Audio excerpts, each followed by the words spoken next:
Bom dia, Santa Catarina, agora 11 em ponto. Olha aí, dia lindo. Dia lindo a gente faz, já diria aquela música, não é não? É música das Aranha. Olha só, bom dia para você, Santa Catarina, bom dia, Floripa, com imagens aí da nossa capital, agora 11 em ponto. A gente estende o tapete vermelho da informação e leva até você as melhores informações aqui, ó, na tela da SCC SBT, a TV mais querida de Santa Catarina. Sol está brilhando nesse exato momento na capital, como você está vendo aí. Mais um ponto para você agora nesse exato momento. Daqui, da capital, vamos para o sul do estado, Praia da Ferrugem, Garopaba. Olha aí como é que está o cenário lá também, sol brilhando, sol raiando e esse sol iluminando você e a sua família neste dia de hoje, quinta-feira, 11 de setembro. E agora, Joaçaba, como é que tá? Meio oeste de Santa Catarina. Alô, pessoal de Joaçaba, aí tem um carnaval bom, hein? Aí a gente tem uma audiência muito grande também. Um abraço para todo mundo aí em Joaçaba curtindo a gente. Um abraço para você de ponta a ponta, acompanhando mais uma edição do SCC Meio Dia. A gente está chegando agora, povo de Santa Catarina, povo barriga verde, para deixar você muito bem informado, pode ter certeza. Olha só, fiscalização do Tribunal de Contas aqui de Santa Catarina identifica possíveis problemas de superfaturamento e também pavimentos de baixa qualidade nas obras de rodovias do nosso estado. Que rodovias são essas? O que mais aponta esse estudo? A gente responde para você em instantes. Fique ligado. Vamos falar também sobre mais um caso de corrupção em Santa Catarina. Não acredito. De novo. Operação investiga suspeita de fraude em licitação em uma cidade aqui do estado. O foco da investigação dessa vez seria a compra de luminárias. Em instantes, matéria completa, os desdobramentos aqui na SCC Meio Dia. E olha só, prédio do antigo GAPA abandonado, esse que você está vendo aí, vira dor de cabeça para moradores no centro da capital. O que de fato aconteceu para essa estrutura que já prestou um serviço de muita relevância para você, cidadão que mora aqui na nossa região, chegou desse jeito? O que levou a ficar completamente abandonado? Muitos dependentes químicos se apropriaram desse espaço e aí que já foi o antigo GAPA. É triste, não é não? Para você que mora aqui na cidade, é na Felipe Schmidt com a Rio Branco. Daqui a pouco tem imagens e tem matéria completa para você aqui no SCC Meio Dia. Vamos juntos, que a edição de hoje está começando agora. Vem com a gente até 1h05 da tarde, a gente garante informação de qualidade para você.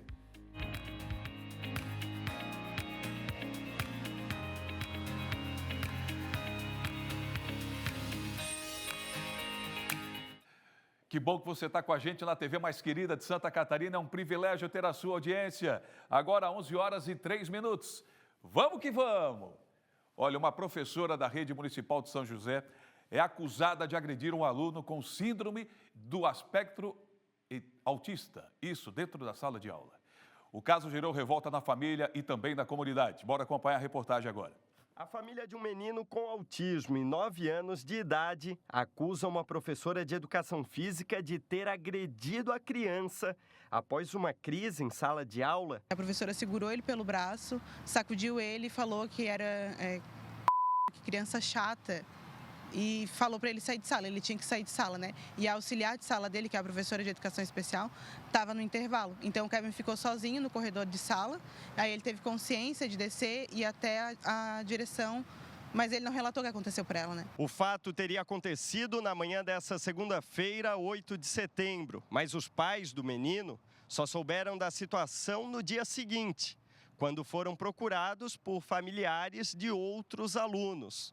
Segundo esses familiares, o relato das crianças que presenciaram tudo era bem parecido e apontava para uma possível agressão contra o menino de 9 anos. Ela pegou o Kevin do braço e jogou no canto da sala e saiu. A professora saiu da sala. Eu digo, e vocês ficaram sozinhos?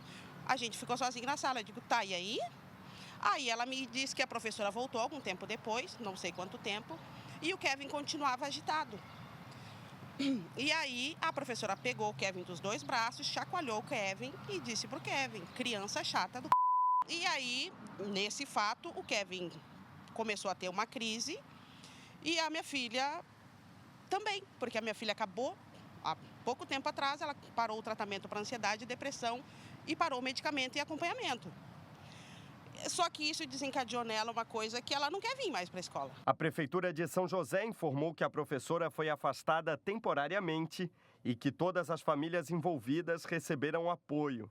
Uma sindicância já foi aberta para apurar os fatos.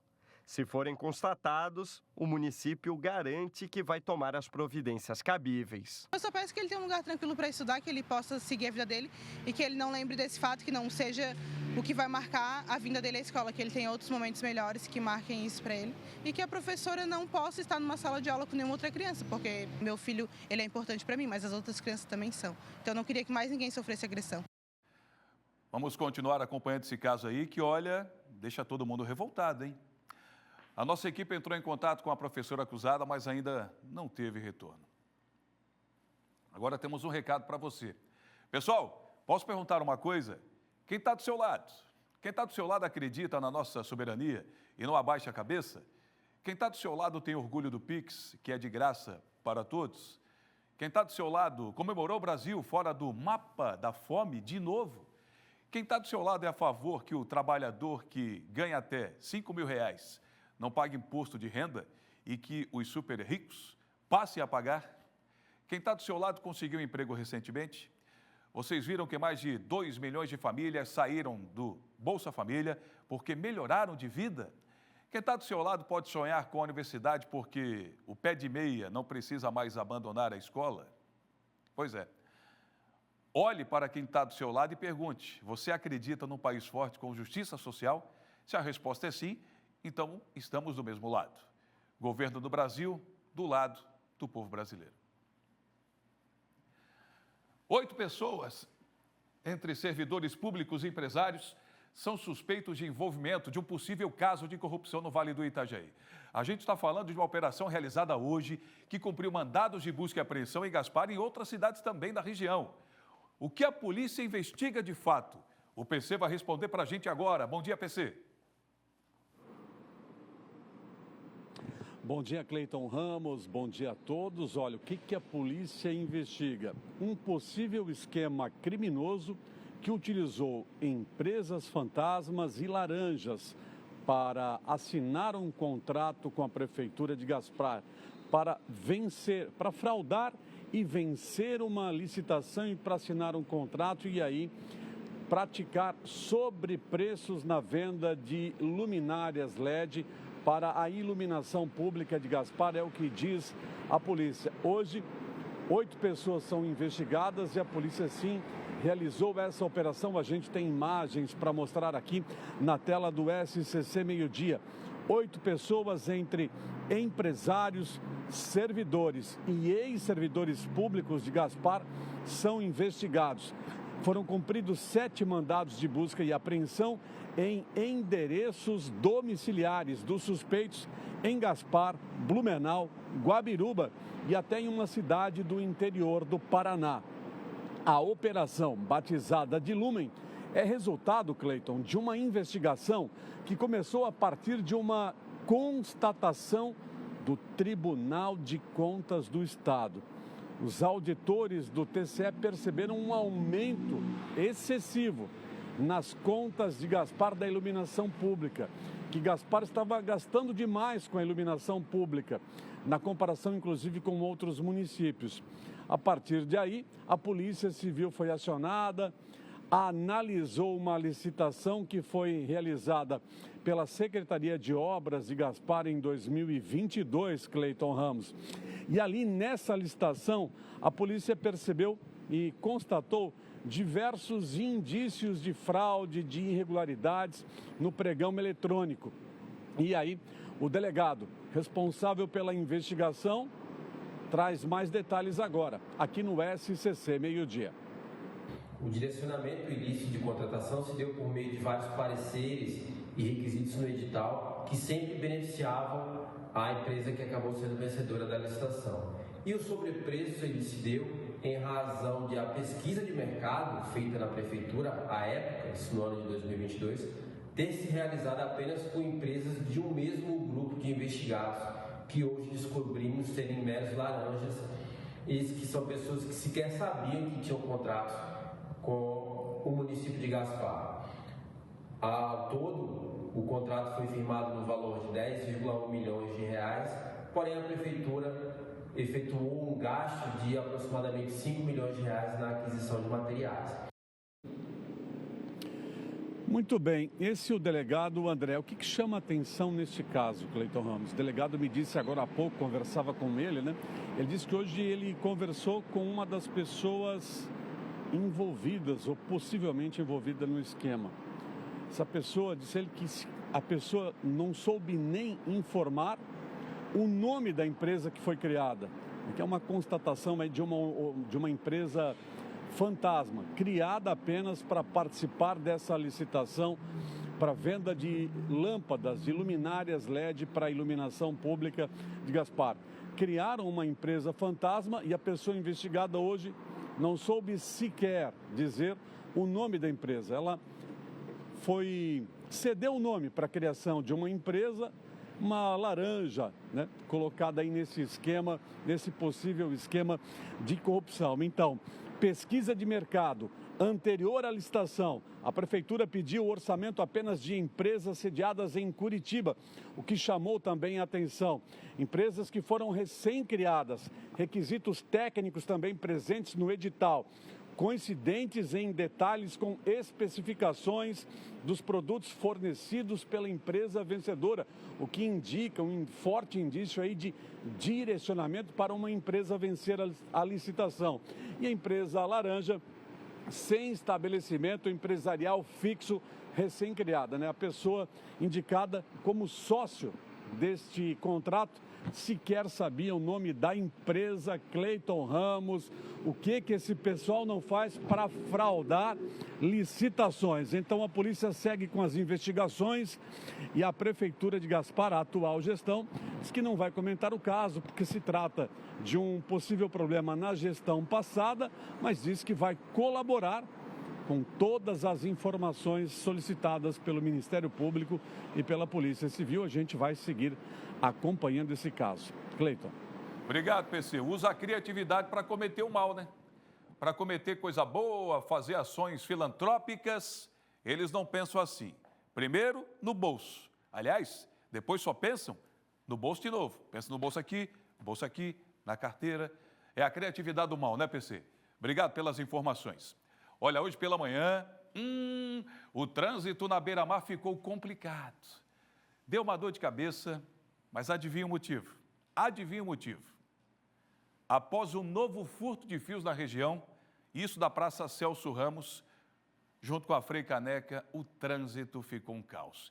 E os semáforos fora de operação. 3 horas, de novo. E olha que já tinha acontecido um fato recentemente, no mês de julho. Jean Ferreira está no local, agora parece que a situação está normalizada, mas de manhã isso aí estava um pandemônio, né não, Jean? Bom dia. Bom dia, Cleiton. Bom dia para você que assiste, acompanha o SCC Meio-Dia. É isso, Cleiton. Infelizmente, a gente sabe que o trânsito aqui nessa região já é complicado, é muito movimentado, né? A beira-mar, aqui a Frei Caneca de manhã, no horário de pico, o pessoal chegando no trabalho já é movimentado por si só. E, infelizmente, a gente noticia mais uma vez isso acontecendo. Como você falou, a gente mostrou aqui, eu estive aqui dia 1º de julho, né? Quando aconteceu a outra vez o furto. E também em maio, o Thiago Pires esteve aqui. Então, parece que é sincronizado, né, Cleiton? Aconteceu em maio, 2 meses depois, em julho, a gente noticiou. E agora, infelizmente, a gente tem que mostrar essa situação de novo aqui entre a Beira-Mar e a Frei Caneca. Para falar sobre o que aconteceu aqui, né, o que já se tem de informações, a gente está aqui com o comandante Andrei, comandante da Guarda Municipal de Florianópolis, que vai explicar toda essa situação. Comandante, já se tem informação de quando aconteceu? Já foram identificados os suspeitos? Bom dia. Bom dia, tudo bem? Então, em relação à identificação, a gente tem uma câmera aqui da Polícia Militar e prontamente eles já estão verificando para ver se a gente identifica quem furtou. Paralelo a isso, a Guarda Municipal, juntamente com a Polícia Militar também, a gente vem intensificando ao receptador. Então, a gente tem a Operação Fio Desencapado, que a gente faz toda semana, para que realmente diminua, né? Porque se não tem para quem vender, não tem por que furtar, né? Então, esse o trabalho da Prefeitura que a gente vem intensificando e hoje, né, infelizmente, com as rondas que a gente vem fazendo, com esse trabalho que a gente vem fazendo contra essas pessoas que cometem esse delito, infelizmente hoje aconteceu esse furto. Comandante, já se sabe ali como é que aconteceu, onde que foi furtado, qual que foi esse espaço aqui, esses cabos que foram furtados? Então, foi furtado através da rede elétrica, o que alimenta os semáforos aqui, né? Já foi acionado a Celesc, a manutenção do semáforo, que prontamente vieram até o local para resolver o problema. A Guarda Municipal, quando recebeu que os semáforos não estavam funcionando, já viemos até o local e intervimos, né? Realmente para dar uma melhora aqui na mobilidade. A gente sabe que foi no horário de pico, né? Que realmente é um horário que já tem bastante fluxo e daí quando acontece algo nesse sentido, né? Fora isso, ainda quebrou um caminhão que a gente já chamou, o mecânico, o guincho, para solucionar e a gente poder fazer o trânsito aqui no local da melhor forma possível. Então, só para a gente atualizar aqui, comandante, quais foram os semáforos que ficaram aí sem operação e quanto tempo que foi esse desgaste? Então, os semáforos foram os da Beira-Mar, aqui com a Praça Celso Ramos e da Frei Caneca. Foram esses 3 cruzamentos, né? A gente veio intervindo para que a mobilidade melhorasse. Foi ali perto das 6h15 da manhã e 9 horas já estava tudo normalizado. Perfeito. Cleiton, é isso. A gente conversou aqui com o comandante, né? Ele já informou para a gente que solicitou as imagens para a Polícia Militar aqui das câmeras, então vai ser feito esse trabalho de investigação agora e a gente torce, né, para que a gente não precise mostrar mais uma vez, por isso, como o comandante também falou, a intensificação aí na operação Fio Desencapado aqui na capital para pegar justamente no ponto-chave, né, que é lá onde esse material chega e é comercializado e repassado. Infelizmente a gente mostra mais uma vez, mas esperando que agora a gente consiga diminuir, né, isso aqui na capital. Cleiton, voltamos ao estúdio com o trânsito nesse momento agora fluindo bem, claro, também está intenso, né, por conta do horário, mas está fluindo bem, todos os semáforos aqui operantes neste momento. Obrigado, Jean. A cada dia que passa, a gente vê que a situação só vai ficando mais complicada. Bom, eu passei hoje de manhã por esse local, tive que fazer uma volta tremenda por conta do trabalho que estava sendo feito, né, pela Celesc, pela Guarda Municipal orientando o trânsito. Aliás, os guerreiros, nesse caso, da Guarda Municipal, né? Porque às vezes eles têm que largar uma demanda que foi colocada para eles para justamente ficar no local onde não estava programado. A gente sabe que o efetivo é pequeno, não só da Guarda Municipal, mas da Polícia Militar também. O problema é que o fio desencapado até ameniza, mas não adianta, não resolve completamente. Por quê? Porque a cada dia mais dependentes químicos, infelizmente, vem surgindo. As pessoas em situação de rua vêm aumentando na nossa cidade. Você fecha um estabelecimento, no caso o receptador, surgem 4 furtos. Pode notar, fecha um estabelecimento, 4 furtos de fios são registrados, quase todos os dias. Isso que a gente não tem conhecimento. E outra coisa, câmera de monitoramento para identificar, para quê? No outro dia eles estão soltos. É a justiça. O Supremo Tribunal Federal segue hoje com o julgamento do ex-presidente Jair Bolsonaro e mais 7 réus. Vamos a Brasília agora. Quem está chegando com a gente, Armando Bus? Quem está chegando? Maicon Leão, que está acompanhando ao vivo e traz agora todos os detalhes. Grande Maicon. Bom, parece que agora, pelo menos aí atrás de você agora, não está tendo aquela movimentação de dias anteriores, né, Maicon? Bom dia. Oi, Cleiton, bom dia para você, para todo mundo ligado no SCC Meio-Dia. Não tem esse movimento, até porque hoje pela manhã não teve sessão, Cleiton. Estava marcado para começar por volta ali de 9 horas da manhã, mas como o ministro Luiz Fux concluiu seu voto ontem já perto das 11 horas da noite, depois de mais de 13 horas de sessão, essa sessão de hoje foi adiada e vai começar às 2 horas da tarde. Começo falando do voto ontem do ministro Luiz Fux, que votou pela absolvição de Almir Ganier, Jair Bolsonaro, Alexandre Ramagem, Paulo Sérgio Nogueira, Augusto Heleno e Anderson Torres das acusações da Procuradoria-Geral da República relativas ali à tentativa de golpe de Estado. Mas Fux votou pela condenação de Mauro Cid e Walter Braga Neto apenas pelo crime de tentativa de abolição violenta do Estado Democrático de Direito. Cleiton, na sessão que começou 9 horas da manhã, Fux já começou abrindo ali divergência pelas questões preliminares. Ele entendeu que o STF é incompetente para analisar o caso e que o processo deveria ser anulado. Mas se for reconhecido ali a competência da corte, o ministro defendeu que o caso deveria ser julgado pelo plenário e não pela turma. Fux também considerou que houve ali o cerceamento de defesa em razão do tempo curto para examinar o grande volume de documento dos autos. Essa foi, inclusive, uma reclamação de boa parte dos advogados na semana passada. Sobre a colaboração premiada, ele seguiu o relator e validou o acordo firmado pelo tenente-coronel Mauro Cid. Já em relação ao ex-presidente Jair Bolsonaro, o ministro Luiz Fux votou pela absolvição de todas as acusações. Segundo ele, os fatos narrados pela PGR não correspondem ao crime de golpe de Estado que prevê a disposição do governante. E o presidente, na época, já era o próprio Jair Bolsonaro.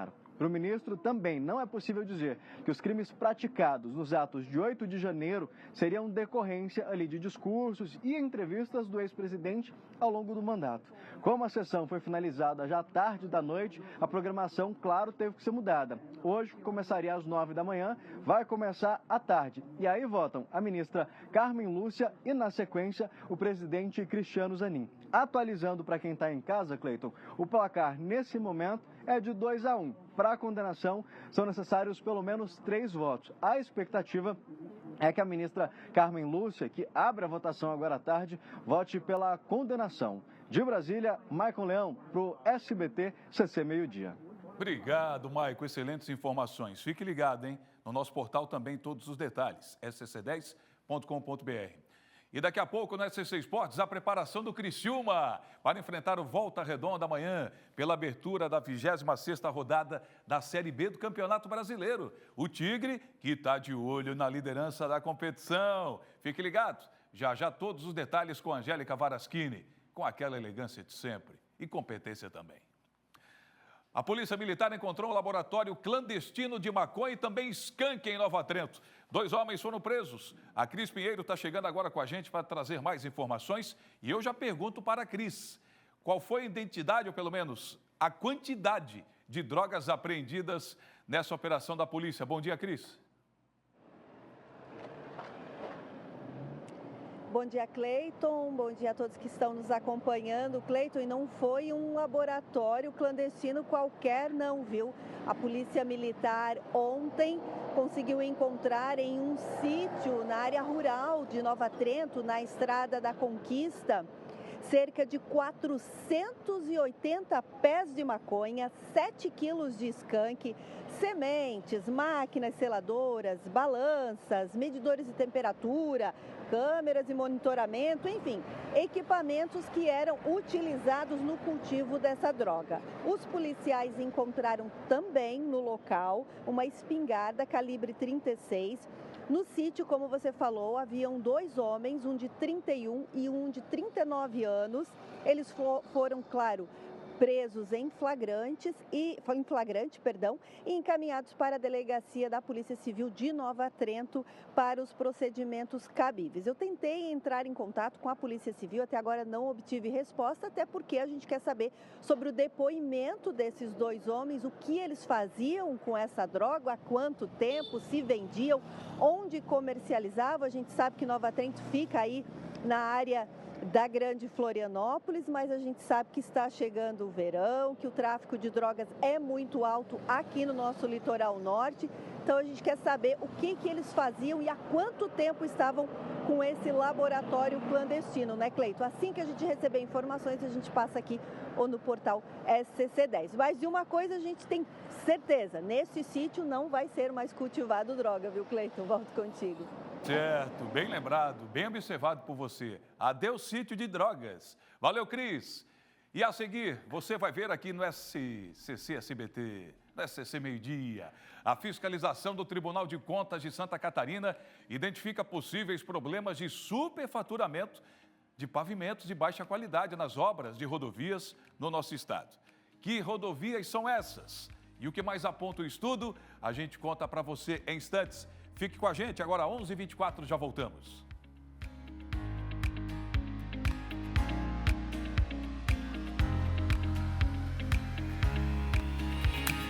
Bom, enquanto a gente está no intervalo, eu fico dando uma olhada aqui no portal SCC10, que é o portal da notícia em Santa Catarina.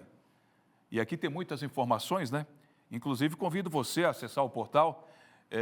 Não vou falar o que tem, não. Não, acessa lá. Mas a gente vai dar uma prévia agora, quer ver? A Prefeitura de São Paulo inaugurou um centro educacional unificado no bairro Cidade Ademar, batizado em homenagem quem quer dinheiro, o próprio Silvio Santos. É isso, Sofia, bom dia. É isso, bom dia, Cleiton, bom dia para quem nos acompanha aqui no SCC Meio Dia, nosso eterno patrão, não é isso? Então, olha só, a Prefeitura de São Paulo inaugurou o... Só um pouquinho, Sofia, a gente está resolvendo o seu problema de áudio e daqui a pouco você volta trazendo mais detalhes, tá certo? Vamos abrir a janela aí, enquanto a gente dá uma ajustada aqui no áudio da Sofia. Pode encher a tela, Balneário Camboriú para você agora, ó, nesse exato momento. Olha aí, a roda gigante, você está vendo lá o prédio. Eu sempre brinco, né? Lá tem um prédio do Neymar.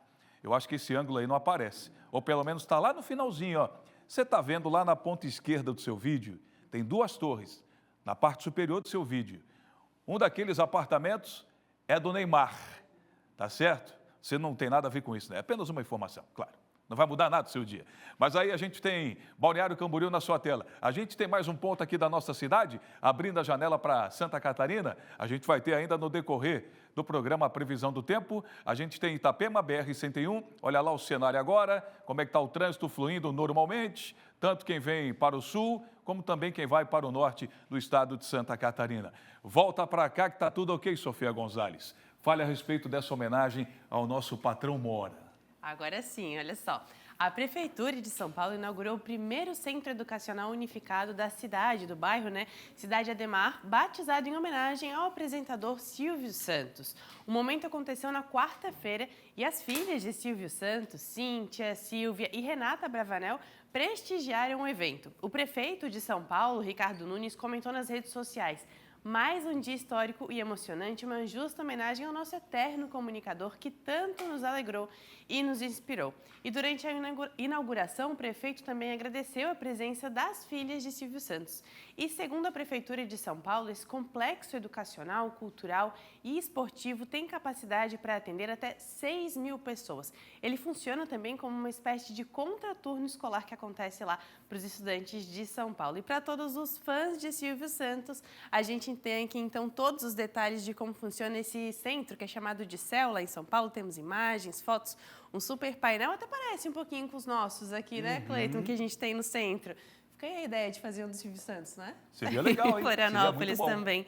Então, ó, tem até um mosaico aqui. Dá para acompanhar um pouquinho aqui na matéria do portal como é que ficou esse espaço lá em São Paulo. Ô, Sofia, você sabe que às vezes aparece muito lá no Instagram, os vídeos antigos, no TikTok. Tem horas que a gente vê os vídeos e a gente... Mas será que ele morreu mesmo? Né? Porque parece que ele está tão presente entre nós, né? Bem isso. Pela figura marcante que sempre foi. Eu não consigo acreditar que às vezes ele já partiu. E ele, inclusive, está num bom lugar porque foi um cara extremamente humanitário, extremamente família e muito vitorioso na profissão. Mas é difícil acreditar, né? Que ele não está mais aqui. Não, mas a presença dele, né? Enquanto esteve, vai continuar rendendo por muito tempo ainda. Talvez seja por isso que a gente tem essa sensação de tão marcante que foi, de tanta luz e alegria que trouxe para todos nós. Muito legal. Boa, Sofia. Valeu. Obrigada. Olha, uma tragédia chocou Joinville na manhã desta quinta-feira. A gente falou agora de uma pessoa que trouxe muita alegria, mas lamentavelmente a gente vai ter que trazer esse assunto, porque chocou todo o estado. Um homem matou a esposa e 2 enteados, deixando a sogra ferida. O Luiz Felipe está lá agora e vai trazer todos os detalhes desse caso. É a coletiva de imprensa acontecendo nesse exato momento. Já rolando, é contigo, Luiz. De agressividade em relação à família anterior, então, portanto, uma personalidade voltada à violência doméstica e familiar, que possivelmente impulsionou, por razões, em princípio, conjugais e financeiras, uma discussão nessa madrugada que, infelizmente, culminou nessa tragédia. Pronto. Fechou? Fechou. Vamos bater um papo aqui nós dois. Eu não sei se a gente vai tentar lá uma palavra com o Luiz Felipe. A gente pode até tentar, produção, já que a coletiva estava rolando e o Luiz acabou participando junto com os demais companheiros. ver se ele consegue lá uma palavrinha de forma específica com o delegado, já que pegamos a finaleira aí dessa coletiva acontecendo, desse caso que chocou toda Santa Catarina. Foi hoje pela manhã, você viu ali, conforme colocamos, um homem acabou matando a sogra e o enteado, é isso, né? A sogra e o enteado, né? E tem dois enteados, na verdade, e feriu a sogra e matou a esposa. Foi uma verdadeira chacina. E depois tentou tirar a própria vida. Feriu a sogra, matou a esposa e 2 enteados. Num dia com sol brilhando como esse, a gente tinha como missão levar tanta alegria, mas a gente acaba tendo que repercutir esse caso aqui no nosso SCC Meio-Dia. O Luiz Felipe está se posicionando, daqui a pouco ele volta com mais informações. Olha, 3 mandados de busca e apreensão expedidos pela Justiça Federal foram cumpridos no município de Forquilhinhas e também Nova Veneza. Isso na manhã de hoje. A Emanuela Justino vai chegar agora com mais detalhes para a gente, informações também, direto do sul do estado. Bom dia para você, Manu. Qual o objetivo desta operação? Oi, Cleiton.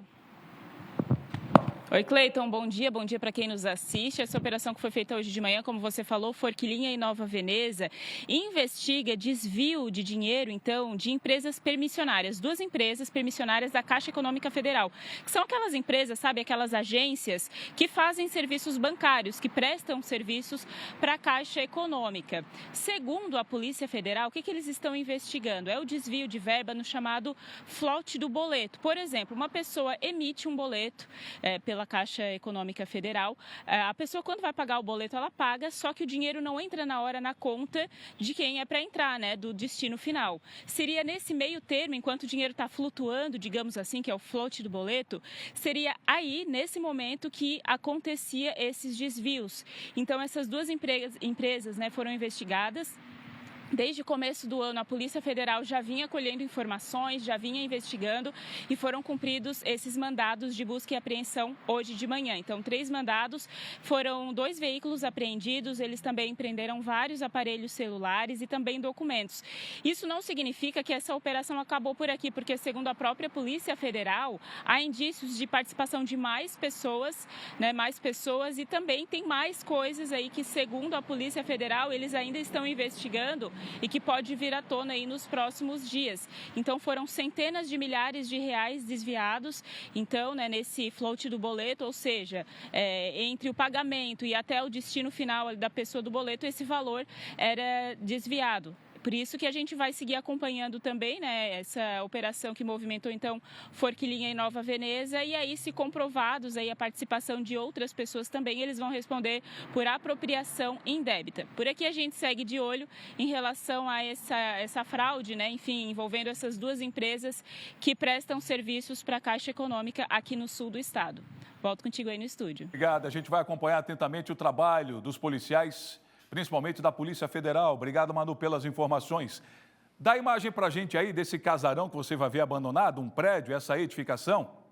Olha aí, você que passa pela Avenida Rio Branco e também pela Rua Felipe Schmidt, no centro da cidade, conhece essa estrutura aí. Esse prédio completamente abandonado, deteriorado e que serve de moradia para muitas pessoas em situação de rua. Agora, pelo menos, parece que a situação deu uma amenizada, porque foram colocados tijolos ali, uma espécie de grade, para tentar evitar a presença de pessoas em situação de rua. E, inclusive, 10 dias atrás, teve um incêndio, teve uma pessoa que estava consumindo uma pedra de crack dentro desse casarão e acabou tendo um incêndio, mas foi controlado rapidamente pelo Corpo de Bombeiros. E por que esse local chegou nessa situação?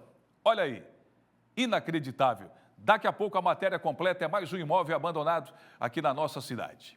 Olha, agora sim, vamos voltar para Joinville, porque um caso chocou a cidade na manhã desta quinta-feira. Você pegou um pouquinho da coletiva que aconteceu junto com o Luiz Felipe, mas agora ele vai trazer detalhes desse caso, onde o homem matou a esposa e 2 enteados e deixando a sogra ferida. Vem você aí, Luiz.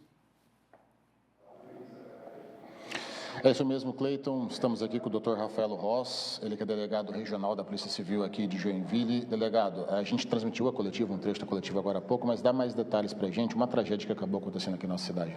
Né? Infelizmente, trata-se de uma tragédia, né? Atendemos hoje de manhã um chamado da Polícia Militar, que atendeu essa ocorrência aqui no bairro Saguaçu, em Joinville, que indicava a prática de crime de homicídio, múltiplos homicídios seguidos de suicídio.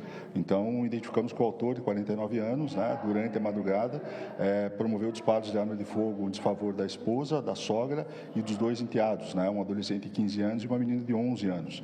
Então, no local foi verificado que, após praticar os disparos, no segundo andar da residência, ele desceu no térreo e cometeu o suicídio. O autor do crime era de origem libanesa e o irmão dele, também libanês, teria chegado no local do crime? Isso, era origem libanesa, e no atendimento da ocorrência pela Polícia Militar, o irmão estava lá, passou algumas informações preliminares, Então, com a chegada da Polícia Civil e Polícia Científica, nós estamos agora apurando todo aquele cenário encontrado para entender o contexto, a motivação e a dinâmica do crime acontecido. O senhor, em coletivo, junto com o delegado Dirceu, o doutor Dirceu, falou que ele tinha um histórico de violência doméstica, é isso? Ele apresentava um histórico de violência doméstica familiar em relação à família anterior. Com essa companheira, ele estava há cerca de um ano, aí não apresentava nenhum tipo de situação relacionada à violência doméstica e familiar, porém é possível já perceber que ele tinha um histórico agressivo e violento, em se tratando de relação doméstica. Possivelmente, pelo que nós preliminarmente verificamos no local, o contexto seria desavenças conjugais e questões financeiras, que levaram à discussão que culminou nessa tragédia. Esse histórico dele de agressões familiares era de uma família aqui de Joinville também, de um outro casamento de uma filha de Joinville? Nós estamos apurando maiores detalhes, mas ele tinha inclusive uma medida protetiva que já expirou em relação a uma das filhas do casamento anterior.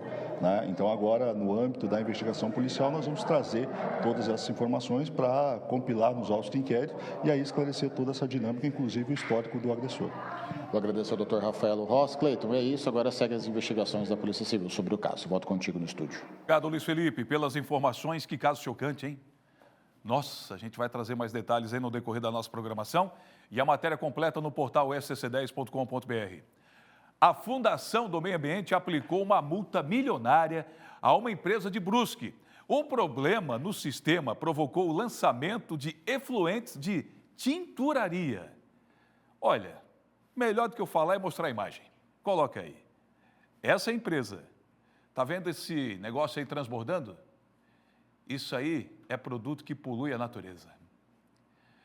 E olha o tamanho que sai de lá e se forma. É uma verdadeira cachoeira. Efluentes de tinturaria em córregos da região. Impressionante!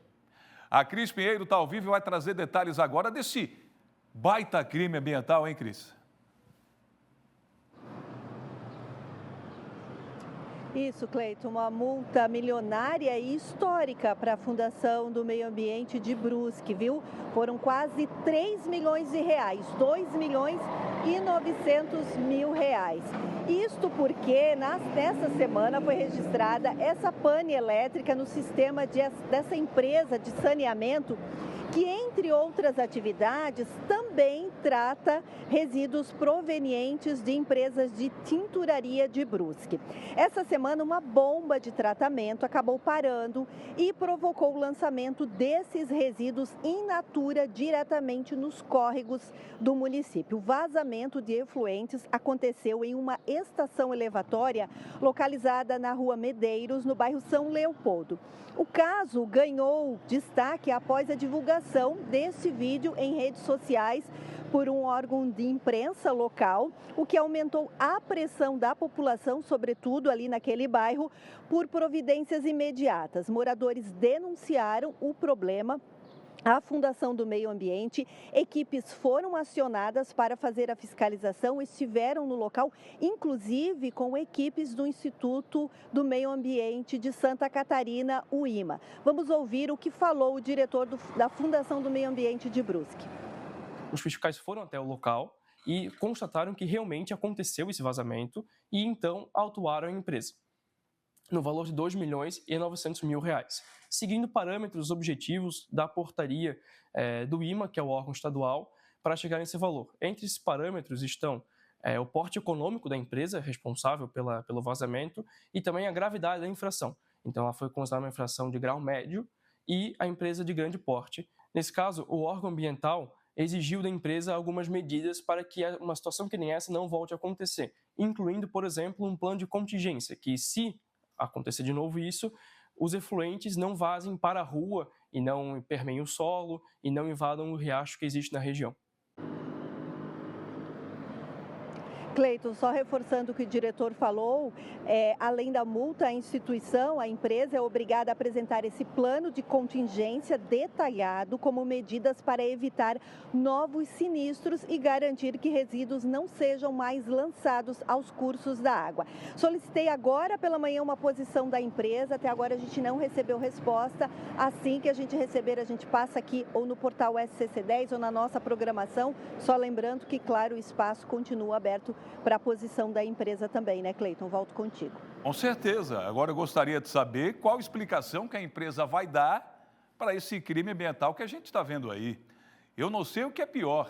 Olhando as imagens, você vê uma verdadeira cachoeira se formando, né, de efluentes aí, destruindo a natureza, ou a cara de pau da empresa achar que isso ia acontecer e ninguém ia ver, ia ficar acontecendo todos os dias. Na maior caruda, como se diz na gíria. Inadmissível, não? É brincadeira. Bom, como bem disse a Cris, o espaço segue aberto. Ansiosamente pela nota, agora a gente aguarda por parte da empresa. Olha só, daqui a pouco, superfaturamento e, como se não bastasse, asfalto de péssima qualidade. Tudo isso aqui, nas principais rodovias de Santa Catarina. Poxa, a gente cobra tanta melhorias na cidade e no nosso estado para evitar a estatística de mortes aqui em Santa Catarina, que a cada ano vem aumentando, infelizmente. E aí, quando as obras acontecem, pelo menos parte dessas obras estão relacionadas ao asfalto ruim, que passa um tempo já se transforma num buraco, como você está vendo aí, e também a questão de superfaturamento. Asfalto ruim, um trabalho nojento e ainda superfaturamento, aí é demais. Aí é o combo completo da desgraça da corrupção no nosso estado e da falta de capacidade de competência, principalmente. Obras do Corredor Norte em Blumenau causam mudança no trânsito. Tem siga e pare em uma rua importante da cidade. E para falar a respeito, o PC está chegando agora. Qual é a rua, PC? Vem daí. Muito bem, Cleiton Ramos. Estou aqui, na rua Dr. Pedro Zimmermann, região norte da cidade. Essa aqui é uma das principais e movimentadas ruas aqui da nossa região, que liga Itopava Norte a Itopava Central, a Vila Itopava. É acesso também para a BR-470, que é logo ali na frente. E na imagem do Felipe Andrade, a gente pode observar que nesse trecho aqui, tem muita sinalização, com uma pequena alteração no trânsito. Agora, a operação Siga e Pare deve começar no início da tarde de hoje. Por que que vai ter Siga e Pare aqui nesse trecho entre a Parada 1 e o viaduto da Mafisa? Porque os operários vão dar sequência à primeira parte do Corredor 1, do Corredor Norte. Sequência de trabalho da reurbanização desse trecho. É a reurbanização do primeiro trecho da rua Dr. Pedro Zimmermann, que faz parte do pacote de obras do Corredor Norte, que compreende exatamente esse trecho entre o viaduto da Mafisa e a Engenheiro Ududec. Vou pedir para o Felipe Andrade mostrar agora, Cleiton, dá uma olhada. Aqui, neste lado, às margens da rua Dr. Pedro Zimmermann, os operários trabalham nesse momento. Supressão de vegetação. Já ouvi esse termo, né, Cleiton? O pessoal está derrubando a vegetação, cortando árvores, abrindo espaço para uma nova estrada que vai passar aqui. É a duplicação deste trecho da rua Dr. Pedro Zimmermann entre o viaduto da Mafisa e a Engenheiro Ududec. Então, nesse local, tem trabalho sendo realizado, terraplanagem, tem o trabalho de drenagem também, de nova tubulação e hoje supressão vegetal, para depois a prefeitura, o município, fazer o alargamento, a duplicação desta rua. O investimento é de R$10.300.000 com recursos viabilizados por um financiamento feito pela prefeitura. Então, nesse momento, não tem SIGPAR. Eu conversei agora há pouco com a assessoria da Prefeitura. Esse SIGPAR deve começar agora no início da tarde e ir até o próximo sábado. Então, os motoristas que trafegam aqui pela região precisam ficar atentos. O SIGPAR deve começar agora à tarde e se estende até o próximo sábado. Supressão vegetal, abertura de uma nova estrada, reurbanização da rua Doutor Pedro Zimmermann. E a gente segue por aqui acompanhando. Voltamos ao estúdio. Cleiton. Ô, PC, eu sei que você é um cara de muita fé. Primeiramente, obrigado pelas informações. E hoje começamos o programa trazendo alguns fatos lamentáveis. Aconteceu aí essa chacina em Joinville. E me chama a atenção um poste que está aí do seu lado. Olha só o que está escrito no poste, ô PC. Leia a Bíblia, conheceis a verdade e a verdade vos libertará. Não é não, PC? Está escrito aí, ó. Então você que puder fazer um dia diferente, você que não tem o hábito ainda de pegar o livro sagrado para fazer uma oração, porque uma oração, ó PC, pode mudar o dia, não pode não?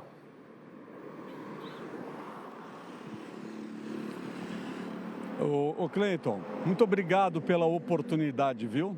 Deus toca o teu coração nesse momento. A Bíblia é a palavra, irmão. É a palavra que cura, que resgata, que salva, que é alívio, que é refúgio.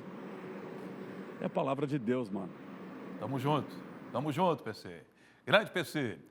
Olha, o Tribunal de Contas de Santa Catarina, lembra que eu falei agora, fiscalizou mais de 500 milhões em contratos de obras rodoviárias. A gente não está falando de 50 milhões, não estamos falando de 100 milhões, nem de 200, 300. Estamos falando de você ouviu bem, você de casa, R$500 bilhão. Você acredita nisso? R$500 bilhão. Superfaturamento em obras rodoviárias aqui no nosso estado. Neste ano, superfaturamento, pavimentos baixos de qualidade, o asfalto é colocado, na semana seguinte o buraco se abre. O Jean está ao vivo agora e vai trazer todos os detalhes, principalmente, ainda bem que tem o Tribunal de Contas do Estado para fiscalizar, né? Já pensou se não tivesse Tribunal de Contas, como é que seria? A cachoeira seria muito maior. Ô Jean, traz mais detalhes aí desse levantamento feito. Bom dia. Bom dia, Cleiton, mais uma vez. É isso, a gente está aqui no TCE, no Tribunal de Contas do Estado, para falar então sobre essa ação que tem sido feita, né? Porque, como você bem falou, são R$3,2 milhões em possíveis, é bom destacar, possíveis superfaturamentos de obras, viu, Cleiton? Por isso é tão importante, né? Isso ressalta a importância do trabalho de fiscalização. Inclusive, a gente acompanhou na semana passada um que estava acontecendo na SC 401 ali, da qualidade também do asfalto, né? Do solo ali, então esse trabalho de acompanhamento tem sido feito pelo tribunal. São 25 contratos ao todo que estão sendo avaliados, né? E dentro desses 25 contratos, então, 16, né, foram ali identificados com possíveis deficiência, né, no acompanhamento, na vistoria da obra, e outros 14 estavam em desacordo com o projeto de engenharia. Para explicar, né, sobre esse trabalho que o TCE tem feito e sobre o que foi encontrado, né, a gente fala com o Rodrigo Luz Glória, que é auditor fiscal e chefe do laboratório aqui do TCE, que vai trazer então todas as informações. Rodrigo, como é que funciona esse trabalho primeiramente do TCE, né? A gente já conversou na semana passada sobre, lá na prática, né, SC 401, né? Como que funciona essa inspeção, essa avaliação do TCE? Bom dia. Bom dia. Essa avaliação, é bom destacar que é uma ação ordinária do tribunal, não é decorrente de nenhuma representação ou denúncia, faz parte das nossas atividades e ele é um procedimento, não é um processo em si. O que a gente busca nesse procedimento da avaliação das obras, da qualidade das obras, é a segurança pública e a economia do dinheiro, né, do cidadão. As ações são bem positivas e, principalmente, o nosso caráter é orientativo e pedagógico, não é sancionatório. Sancionatório só no momento posterior, caso as possíveis irregularidades não sejam realizadas no decorrer da obra. E, Rodrigo, como que é feito agora esse procedimento, né, que ainda não entrou em um processo, mas qual que é agora o passo, né, seguinte depois dessas avaliações, desse acompanhamento do tribunal? Só assim para ter uma noção do que é o nosso trabalho, nós vamos à obra, depois de classificada a obra, Nessas obras, nós verificamos os serviços que foram executados. Desse serviço, nós extraímos amostras, com auxílio da nossa unidade móvel. Levamos aqui para o laboratório, fizemos devidos ensaios, comparamos com as especificações técnicas. Disso daí é gerado um relatório técnico. Após a avaliação do relator, se tiver alguma inconformidade, mesmo que não tenha, é encaminhado para a unidade, assim, está tudo correto ou tem alguma inconformidade. E o que a gente espera é, com essa troca de informações, que se tiver alguma inconformidade na obra, ela seja corrigida até o final do contrato. Perfeito. Cleiton, a gente sabe já, né, que 10 dessas unidades, desses locais, já foram corrigidos as obras. Aqui é importante ressaltar também que mais de R$1 milhão já foi devolvido, né, já foi, então, devolvido, né, aos cofres públicos, né, de acordo com o projeto da obra. E para a gente finalizar, então, Rodrigo, qual que é agora os passos seguintes, né? Tem outras obras agendadas e em quantas... É importante também lembrar, Cleiton, que não é só do Estado, viu? São várias prefeituras dentro do Estado de Santa Catarina, então é importante reforçar isso, né, Rodrigo? Sim, nesses 25 contratos verificados nesse ano, né, que estão, digamos, na nossa carga, 24 unidades são municipais. Nós fizemos em campo esse ano fomos em 10 obras e já estamos com mais 3 obras programadas. Perfeito. A gente volta ao estúdio com essa informação. Então, Cleiton, o trabalho tem sido feito, a fiscalização tem sido feita e agora, claro, cabe às administradoras, né, a prefeitura, o Estado, fazer esse acompanhamento também e a fiscalização, né, depois desses relatórios que são emitidos aqui pelo Tribunal de Contas. A gente continua acompanhando e assim que a gente souber, né, de mais informações sobre isso, de a gente ter mais notícias, né, sobre esse andamento, né, dos processos, a gente volta também trazendo todas as informações. Cleiton Ramos. Um negócio muito certo, obras municipais, né, em sua maioria, e estaduais também, em minoria. Então, a gente não pode falar do Estado em si, Estado e municípios. Agora, ainda bem que tem o TCE, né, para fiscalizar. Tem aquela frase que diz o seguinte, né, Jean Ferreira, no Brasil... o dinheiro vai pelo ralo. Aqui, o dinheiro vai pelo asfalto. Um catarinense tentou invadir 2 vezes a rampa principal do Palácio do Planalto. Não, pera. Volta lá. Vamos começar de novo. Um catarinense, e estava certo, tentou invadir 2 vezes a rampa principal do Planalto, em Brasília, na madrugada desta quarta-feira. Ele foi contido por militares do Exército com disparos e balas de borracha e acabou detido. Esse homem mora na Serra Catarinense. A Sheila Marcon está ao vivo e vai trazer agora todos os detalhes. E olha, a ficha do moço inclui outras peripécias. Não é não, Sheila? Bom dia. É isso mesmo, viu, Cleiton? Bom dia para você, bom dia a todos que acompanham o SCC Meio-Dia. Olha, esse homem, ele foi identificado como Leonildo dos Santos Fulguieri, de 54 anos. Ele é natural de São José do Cerrito, mas mora na cidade de Curitibanos, também aqui na Serra Catarinense. E segundo os agentes de segurança lá do Palácio do Planalto, ele ignorou os avisos para recuar e avançou em direção ao prédio de forma desordenada. A primeira tentativa de invasão aconteceu por volta da meia-noite 30, né?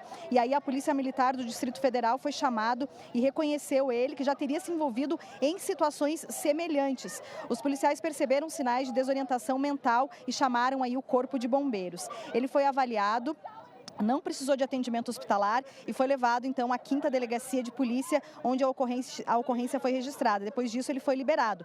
Mas cerca de 3 horas depois do acontecido, por volta das 3h30 da manhã, o homem voltou a tentar subir a rampa novamente. Desta vez, a guarda presidencial precisou usar balas de borracha, que atingiu ele, né, e na perna e no quadril. Os disparos não provocaram ferimentos graves. Após a segunda tentativa, então, ele foi levado à Superintendência da Polícia Federal do Distrito Federal, onde o caso foi registrado oficialmente como tentativa de invasão. E aí as autoridades, então, continuam investigando esse caso. Ele acabou detido, mas depois foi liberado e aí, então, foi feito esse boletim de ocorrência. E esse homem, né, o Leonildo dos Santos Fulguieri, de 54 anos, além de tentar invadir aí 2 vezes o Palácio do Planalto, lá em Brasília, ele também já teria, o ano passado, em 2024, tentado furtar um helicóptero dentro de um hangar na cidade de Curitibanos. Por esse fato também, ele foi detido na época, né, foi preso, ele chegou a dormir dentro do helicóptero lá no hangar em Curitibanos,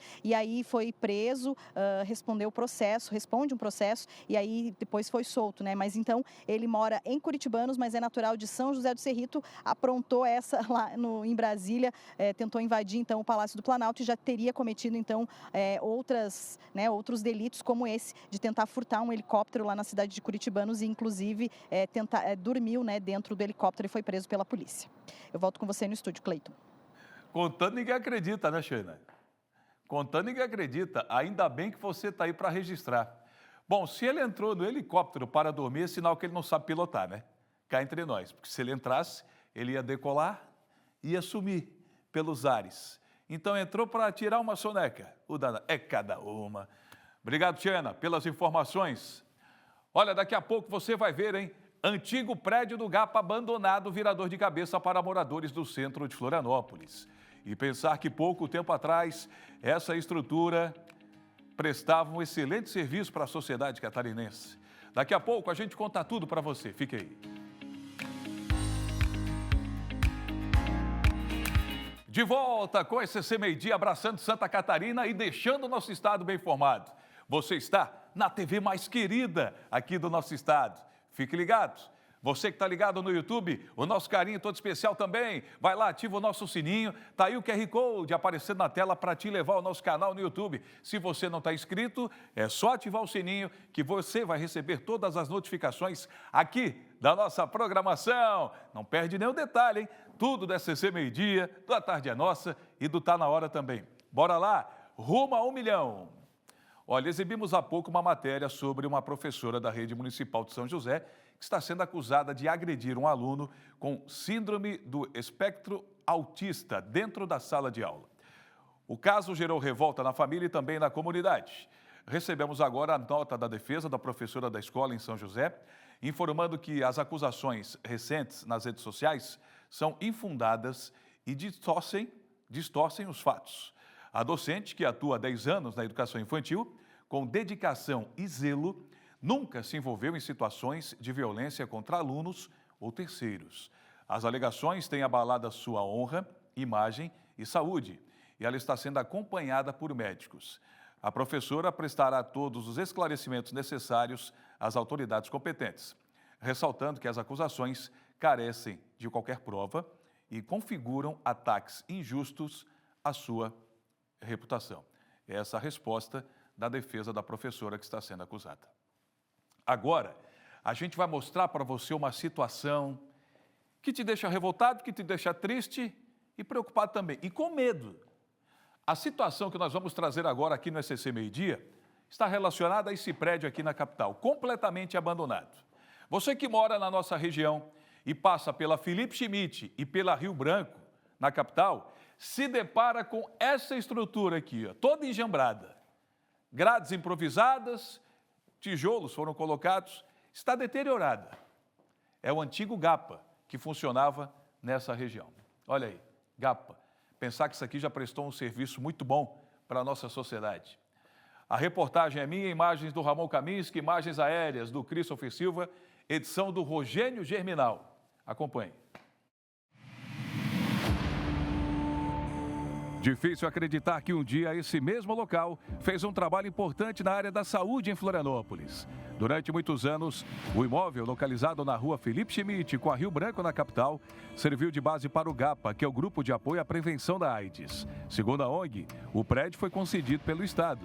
E quando o prazo venceu, o governo pegou o local de volta. Mesmo em funcionamento, a estrutura do espaço já estava deteriorada. Agora, sem utilidade, é muito pior.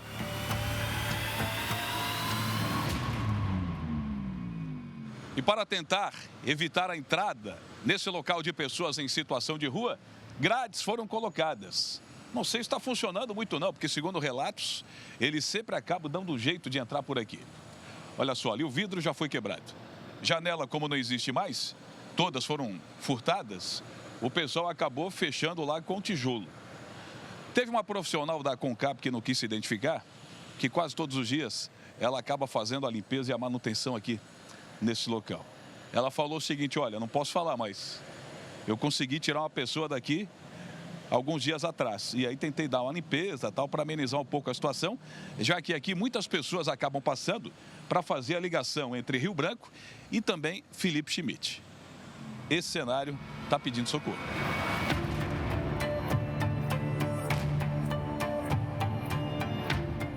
O seu José passa aqui, ó, há muito tempo. Desde 2018, é isso? 2018. E já está assim desde aquela época? Eu passava naquela época. Muita gente em situação de rua. É horrível. É esparramado pelo chão e dormindo, deitando, pedindo as coisas, é uma loucura. Bom, a pandemia já acabou, mas tem horas que dá vontade até de colocar máscara de novo, né? Por causa do cheiro, né? É verdade. O cheiro é horrível. É uma sujeira inesperada. Não adianta a senhora da Concap varrer e limpar, porque dali uma hora está tudo sujo de novo. Em 2023, o Ministério Público de Santa Catarina recebeu um relatório de 32 páginas mostrando a real situação da estrutura, principalmente da parte interna do imóvel, revelando a inexistência de sistemas de prevenção a incêndio e sistema elétrico degradado, podendo gerar graves acidentes. Mas pior que a inatividade é a situação de abandono, né? Desde que o prédio do GAPA foi fechado, não houve, talvez, o cuidado, né, que aquele prédio, aquela estrutura merecesse. E hoje, infelizmente, se tornou um prédio abandonado, mas muito pior que isso, é um prédio em estado de degradação e até de colapso estrutural. Muitas pessoas foram atendidas nessa estrutura quando estava funcionando. A Patrícia, que é natural de Florianópolis, era uma dessas pessoas que buscava auxílio e atendimento aqui nesse local, né, Patrícia? Sim, já fui um bom tempo atrás aqui, era um atendimento muito bom, fui bem recebida, assim, hoje está assim, né, mas o que a gente pode fazer, né? Antiga rodoviária e agora em sede do GAPA. Somente para citar alguns imóveis abandonados, que no passado eram de grande relevância para a prestação de serviços na cidade, mas que hoje estão dando uma dor de cabeça para a população e medo também.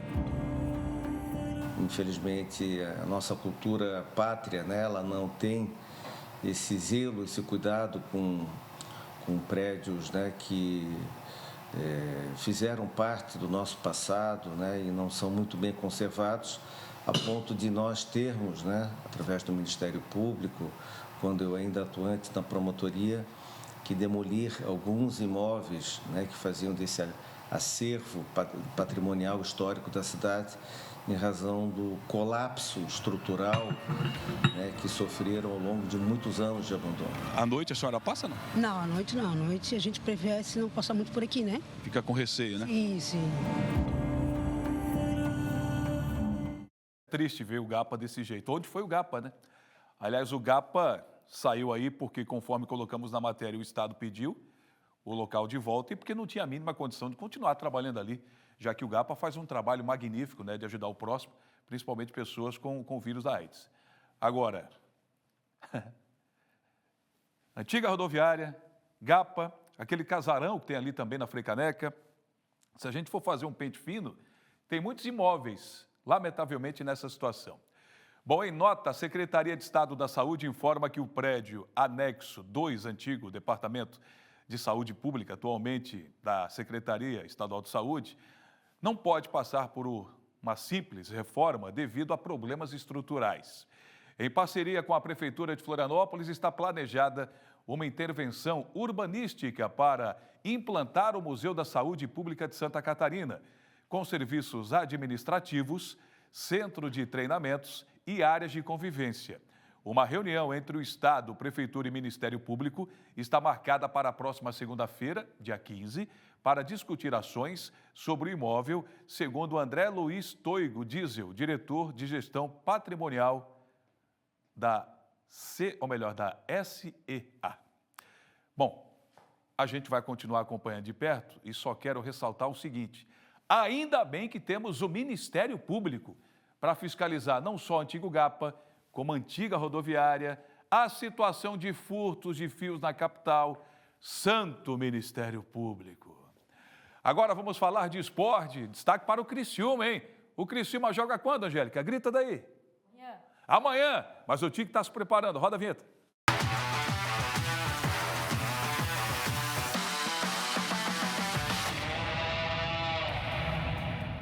Boa, Cleiton. Olá para você que está em casa. Quinta-feira com muito futebol e muita informação aqui no SCC Esporte.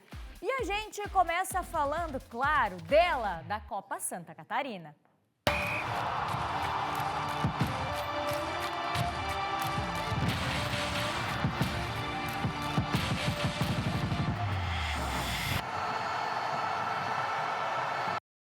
E ontem foi dia de mais um clássico pela Copa Santa Catarina, o Clássico da Linguiça, lá no oeste do estado. E quem se deu melhor foi o visitante. A Chapecoense foi até Concórdia e venceu o atual campeão da competição. Felipe Bastos e Andrés Rodrigues acompanharam tudo e contam agora como foi.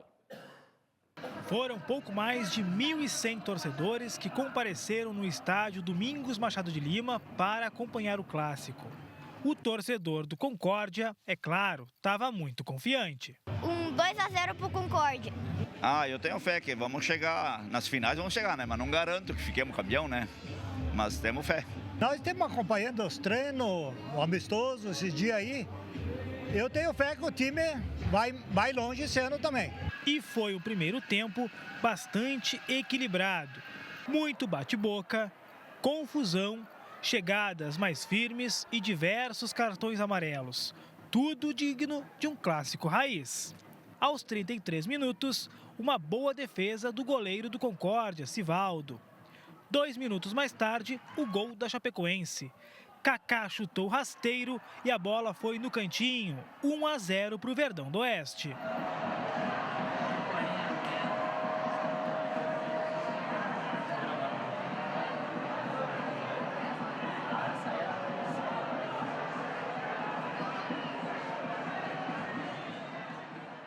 Já no finalzinho do primeiro tempo, Cocote chutou no travessão. Quase que o Concórdia empatou o jogo. Olha, eu acho que a Chape tá bem, cara. Falta alguns detalhes ainda, o time tá se entrosando, mas tá bem, 1-0 tá bom para nós. Na segunda etapa, foram poucas oportunidades. Matheus Goiano, da Chapecoense, tentou ampliar o placar. Mas para o final da partida, aos 35 minutos, um chute da Chapecoense na trave. Final de jogo no estádio Domingos Machado de Lima, Concórdia 0, Chapecoense 1. Um gol fundamental marcado na primeira etapa que fez a Chapecoense vencer o clássico.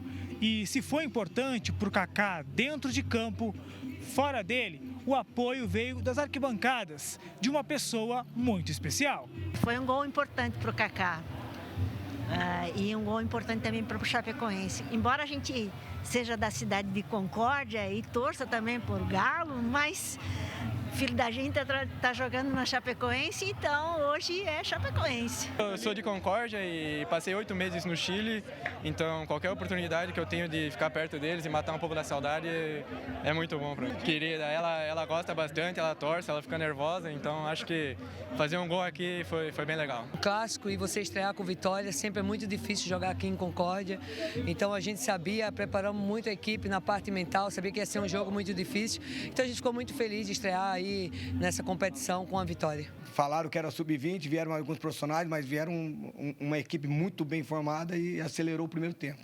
Mas eu fiquei feliz, o que eu fico feliz é a atitude dos atletas de lutar até o final, lutamos até o último minuto.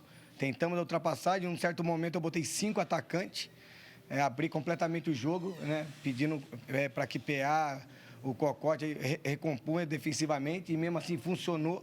Nós conseguimos pisar lá com mais gente lá na frente. Pois é, o clássico da linguiça e dessa vez com a vitória da Chapecoense. Mas vamos conferir os resultados dos jogos que fecharam essa primeira rodada da Copa Santa Catarina. Primeira rodada fechada, o Barra tomou 6 do Marcílio Dias. Lembrando que o Barra já está classificado para a Série C no ano que vem, mas está focado na final que vai jogar agora. Por isso colocou um time alternativo para enfrentar o Marcílio Dias. 1-0 foi o resultado que a gente deu agora, Chapecoense vencendo o Concórdia e para encerrar, Caravaggio e Criciúma. Criciúma venceu o Caravaggio pelo mesmo resultado, 1-0, fechando os jogos de ontem da Copa Santa Catarina. Lembrando que a primeira rodada tem muita competição ainda por aí. E já que a gente está falando de Criciúma, o Tigre entra em campo pela Série B amanhã. E fora de casa, contra o Volta Redonda, o Carvoeiro quer se aproximar daquele lugarzinho que todo mundo quer, da liderança.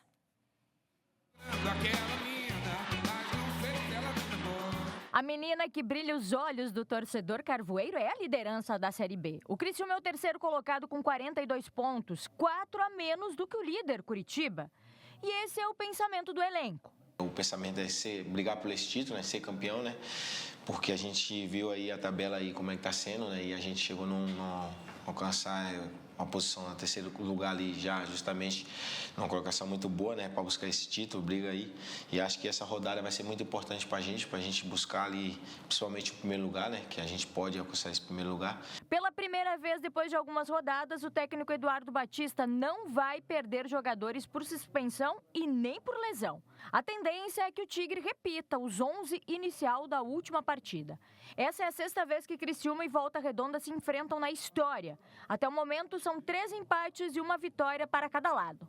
A bola rola no estádio Raulino de Oliveira na sexta-feira, às 7h da noite. Boa, é o Criciúma pela Série B do Campeonato Brasileiro. E hoje é dia de conhecermos mais uma história aqui no SCC Esporte que você sabe que a gente adora. E essa teve início com uma simples tentativa de aliviar a ansiedade, que virou paixão, talento e hoje é sinônimo de título mundial. Uma trajetória que impressiona e inspira. Estamos falando da Nicole, fenômeno do patins aqui em Florianópolis. E quem conta essa história pra gente é a Sofia Gonzalez e o Nereu Filho. Início despretensioso, que deu asas a um verdadeiro fenômeno. É porque eu tinha ansiedade desde criança, então isso me atrapalhou muito no meu desenvolvimento, né, na infância. E meus pais e eu procuramos um médico, um acompanhamento, né? E aí o médico falou pra mim que não era indicado tomar remédio tão cedo. Aí ele me indicou que eu fizesse um esporte que eu gostasse. Eu lembrei que eu tinha um patins guardado dentro de casa, que eu nem usava. Aí eu comecei a andar de patins dentro de casa, comecei a pesquisar na internet patins, e aí apareceu um monte de conteúdo. E até que eu conheci o patins que faz manobra, que é o patins street. Logo após o interesse pela modalidade, Nicole começou a acumular títulos em tempo recorde. E agora é campeã mundial de patins. Aconteceu em 2024, na Itália. Foi a primeira vez que eu fui para a Europa, assim, ó, já foi um marco muito importante na minha vida, como experiência pessoal. E aí eu participei de 2 campeonatos, né, que são 2 modalidades, o street e o bowl. No street, que foi em Roma, eu fiquei em segundo lugar, e no bowl eu fiquei em primeiro lugar. A campeã treina a modalidade 2 horas por dia, todos os dias, na pista pública do bairro Abraão, com estrutura modelo, inaugurada em 2024. Mas a vida de atleta pede esforços além das pistas. Atualmente eu faço fisioterapia esportiva 2 vezes na semana e academia também para fortalecer meus superiores. Então, por exemplo, se eu caio de patins, meu corpo vai estar preparado para aguentar as quedas. Equilíbrio e preparo mental são as bases desse esporte. Mas uma das primeiras lições que a Nicole desenvolveu, ainda pequenininha, e que fez ela chegar até aqui, foi aprender a cair.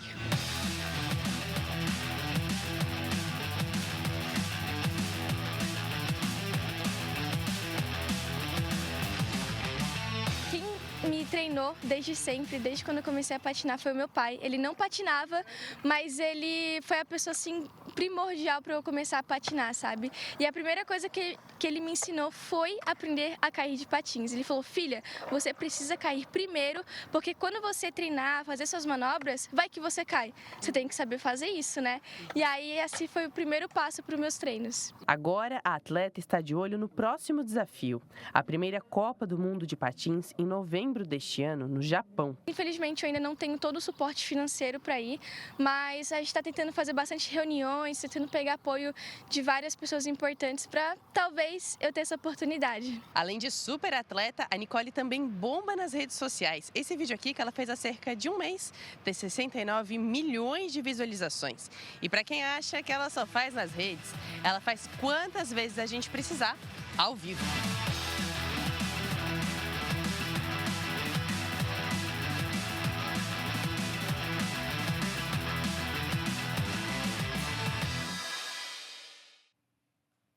Olha, todo brasileiro precisa saber, o Brasil não abaixa a cabeça para quem ameaça a nossa soberania. A gente segue do lado do Pix. É do brasileiro, é gratuito, moderno e inovação nossa. Vocês viram o tarifaço? Mas a gente consegue do lado das nossas empresas, oferecendo crédito e abrindo novos mercados para exportação.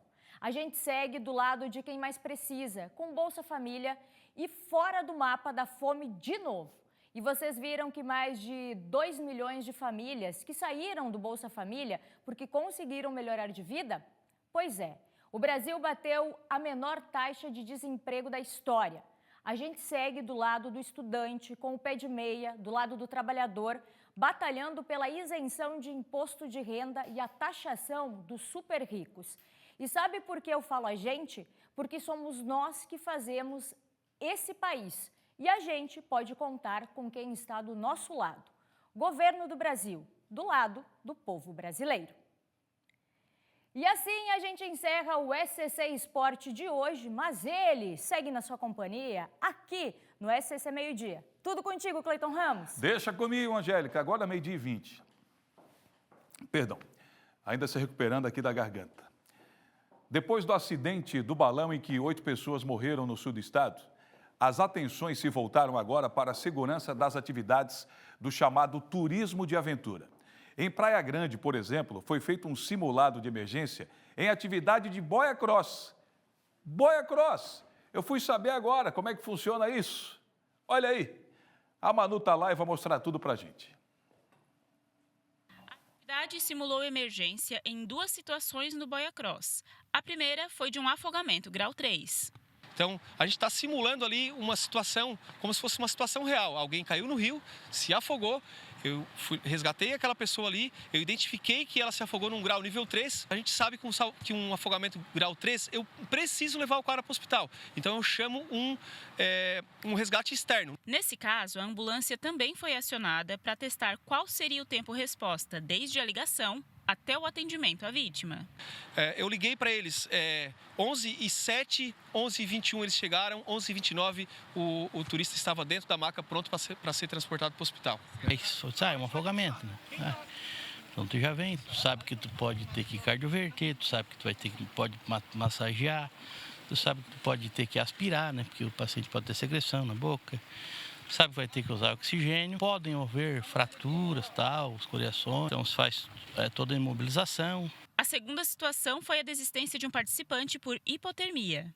Um dos nossos turistas, ele sentiu muita dor nas costas e a gente parou aqui nesse ponto, que é um ponto que a gente sempre para, né? É um ponto que a gente faz uma manobra de segurança que a gente nunca passa por cima dessa ponte. Nesse caso, a gente chama um transporte interno, a gente não precisa de algo externo, de um resgate externo, né? Então, o interno é o meu próprio resgate da minha agência, que está lá de prontidão. A gente teve um tempo de resposta aí de 4 minutos, quando eu identifiquei que ele não queria mais até o carro chegar aqui para resgatar ele e levar de volta para a agência. O simulado teve duração de 2 horas e todos os procedimentos foram feitos desde o início com o repasse das orientações à equipe. No início da atividade, lá na agência a gente faz um check-in, onde a gente assina um termo de ciência, a gente preenche a ficha médica de todos eles, a gente faz um check-in ali de todos os equipamentos, a gente equipa todos os visitantes, os turistas que vão fazer a atividade e a gente transporta eles até o ponto de embarque, que fica a 2,5 km da agência. Apresentou para nós como é que funciona o sistema de gestão de segurança e a gente viu na prática toda a simulação de acidente, né? E o segundo acontecimento foi eu mesmo que fiz a simulação. Simulei que estava com muita dor nas costas, né? E não aguentava mais. Então o ala fez que a gente se retirasse na lateral do rio antes que passasse a ponte, para que a gente se retirasse e acionasse o transporte dele da agência. Assim como a atividade do Boia Cross, agora a Secretaria de Turismo de Praia Grande pretende fazer mais simulados com outras atividades do turismo de aventura.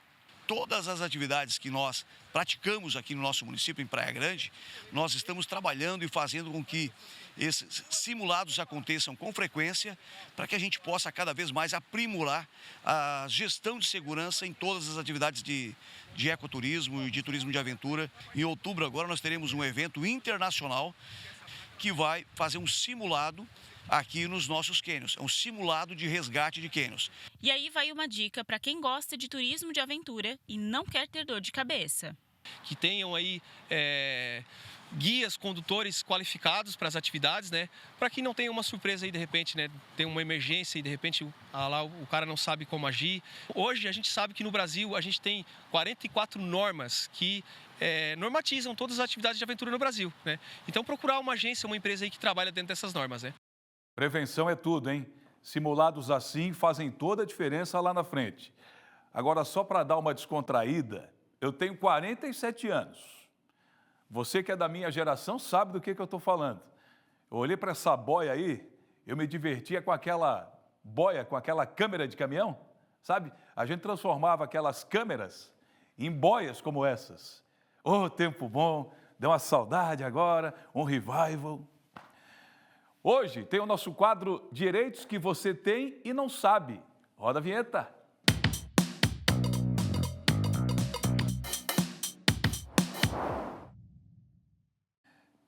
E nós vamos falar, é claro, no quadro de hoje sobre norma polêmica aprovada em um condomínio de São José. Aliás, eu falei aqui com o entrevistado, que eu já vou apresentar sobre isso, seria uma das perguntas, mas não sabia que estaria ali. Mas que bom que está ali, está tudo certo.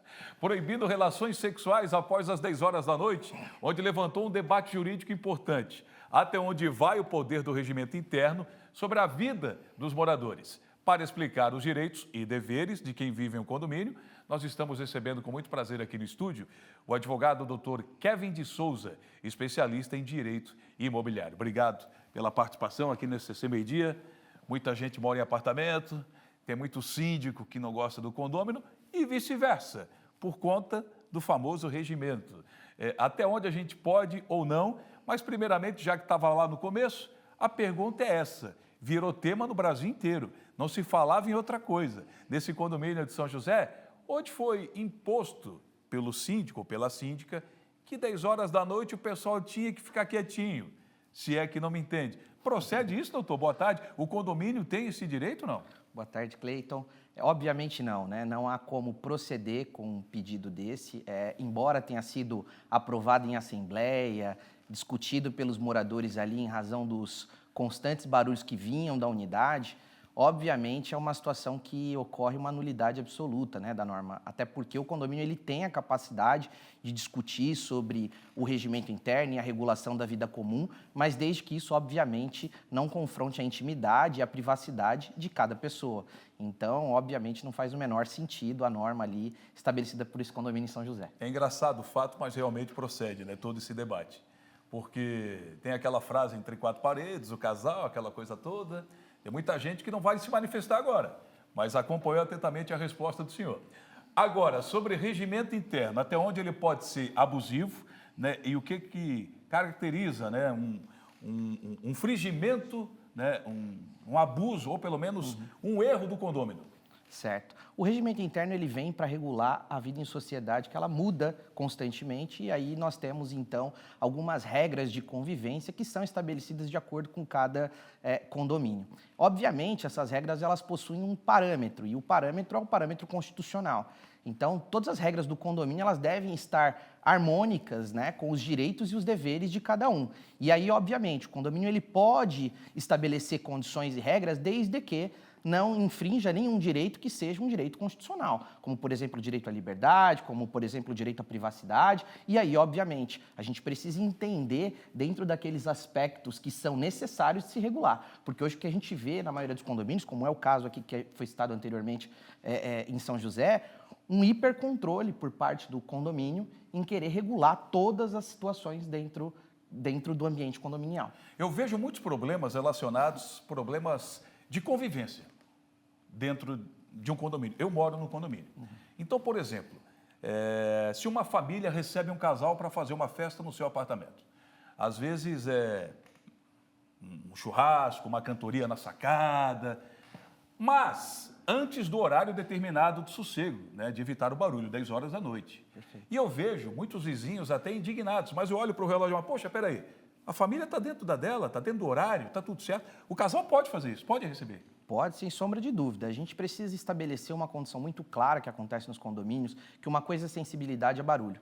Após as 8 da noite, eu tenho minha disposição de dormir, porém, eu tenho que entender que eu estou vivendo num ambiente coletivo e que automaticamente eu preciso entender que as outras pessoas elas podem fazer uma atividade um pouco mais tarde, e o que a gente estabelece como critério é a regra de boa convivência. As pessoas precisam aprender a conviver em coletivo. Eu acho que esse é o maior problema hoje de todos os condomínios, é muitas vezes a gente querer colocar norma para coisas que poderiam ser resolvidas na conversa, no diálogo e no bom senso. Reformas, por exemplo, em um apartamento. Vou citar o exemplo de uma sacada. Às vezes a pessoa quer fechar a sacada, colocar um blindex, algo nesse sentido. É um direito, o que tem que fazer? E outras reformas também no apartamento. Perfeito. Para reformas, aí nesse caso a gente entra num critério de integridade.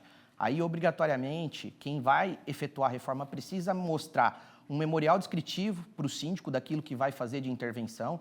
Se possível, ter também a RT, de uma anotação de responsabilidade técnica para demonstrar o que vai ser de fato feito e, obviamente, cumprir com as regras de horário, período que pode se fazer a obra e, obviamente, se puder conversar com os vizinhos para tentar esclarecer que durante um período de tempo vai haver um barulho, vai haver uma movimentação, é sempre importante até para evitar qualquer tipo de dissabor. Outro assunto bastante colocado é a questão de quem tem pet em condomínio. Né? Porque tem gente que acaba passeando com o seu pet, tem condomínio que exige que o pet, por exemplo, seja levado no colo, né? Sai da escada, do elevador, tem que sair no colo até a rua, passando pela recepção, essa coisa toda. Tem condomínio que deixa você levar tranquilamente. Porém, dependendo da situação, tem aquela pessoa que acaba se empolgando, vai dar uma volta com o pet e acaba deixando as fezes ali do pet. Isso é cabível de uma multa pelo regimento interno ou vai mais numa boa conversa?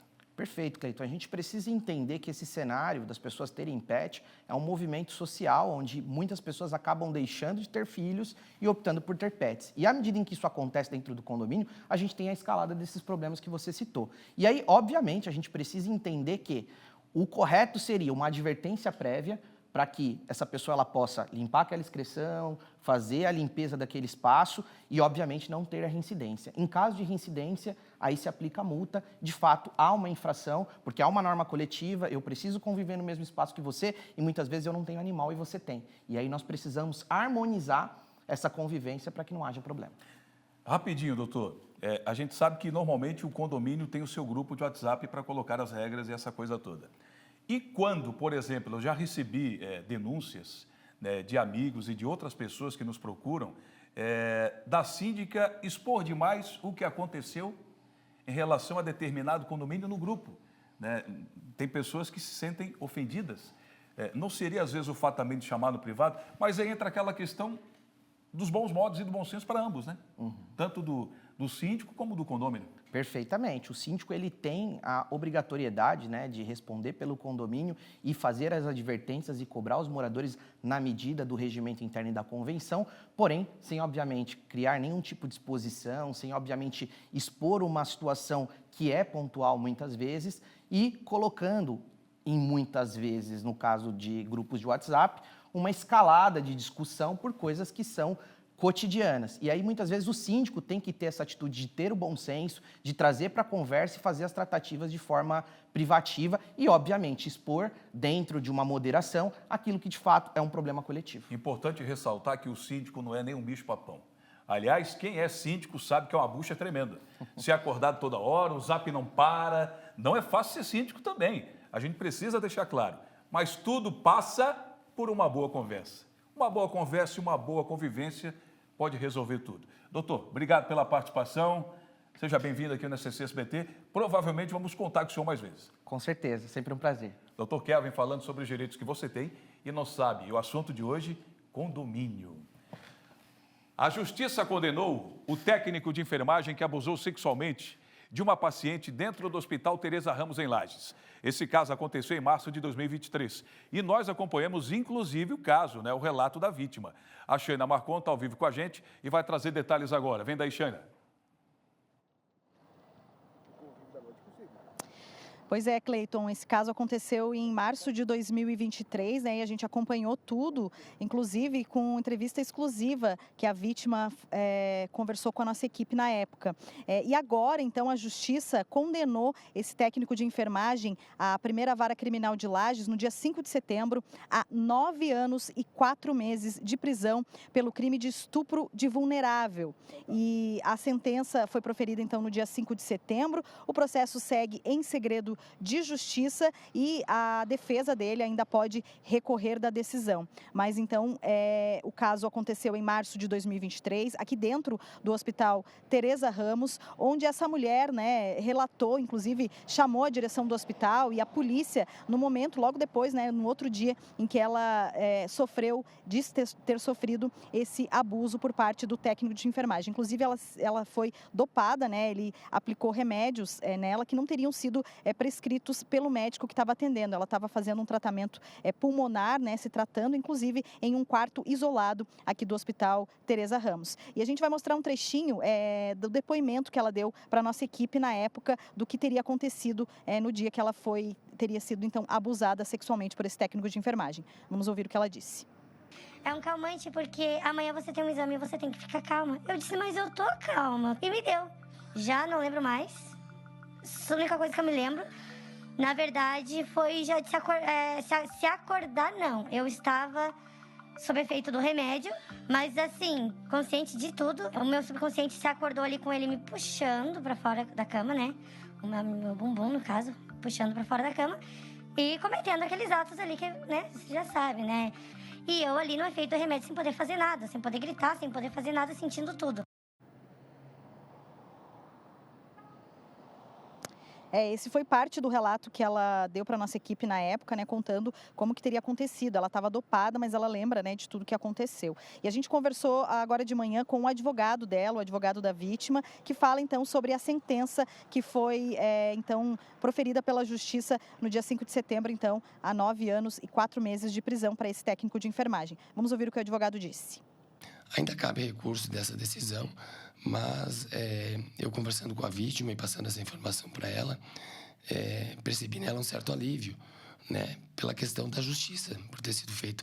É lógico que o trauma que ela sofreu naquele momento não vai ser apagado, mas isso, de certa forma, acalenta ela, porque há uma punição. Então, é uma decisão muito importante, porque isso demonstra que a justiça busca proteger os vulneráveis, seja onde estiverem. Então, isso é muito importante. Daqui para frente, nós continuaremos atendendo ela no que for preciso, até porque tem um processo ainda de indenização que está correndo no cível. Uma coisa não tem nada a ver com a outra, só para deixar claro, mas subentende-se que foi comprovado o fato no processo criminal. Então, agora nós vamos aguardar os próximos passos para ver se há um recurso ou não, mas já é uma grande vitória ter tido essa condenação.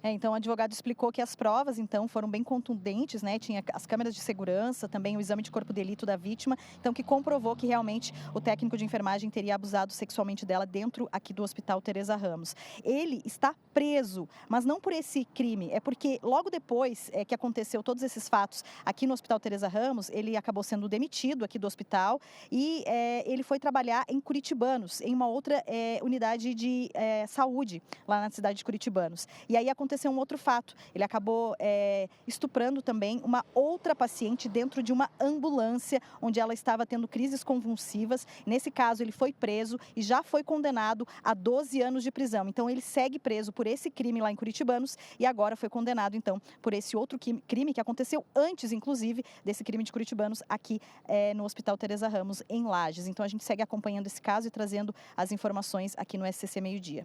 Eu volto com você aí no estúdio, Cleiton. Mas é cada coisa que a gente vê impressionante. Impressionante. Ele já tinha cometido um crime. Foi preso e aí foi descoberto que ele tinha cometido outro. Esse aí nasceu para fazer o mal. Bom, pelo menos já está guardado, né, Sheina? E que continue assim por muito tempo, não é verdade? Obrigado pela sua participação. Olha, não está fácil não, hein? Agora vamos com a previsão do tempo.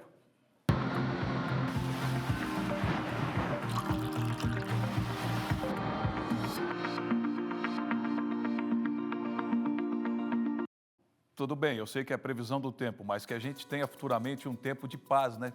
E de muita luz aí para todo mundo. Olha, em relação ao tempo especificamente, esse dia lindo vai continuar, viu? A quinta-feira será de sol em Santa Catarina, mas no fim do dia teremos um aumento de nuvens, especialmente no litoral e áreas próximas. Já as temperaturas têm uma rápida elevação durante o dia, com máximas entre 23 e 28 graus. Vamos dar uma conferida aqui nos números? No extremo oeste, mínima de 10, máxima de 24. No oeste, mínima de 8, máxima de 23. Meio oeste, máxima de 22. Planalto Norte, máxima de 27.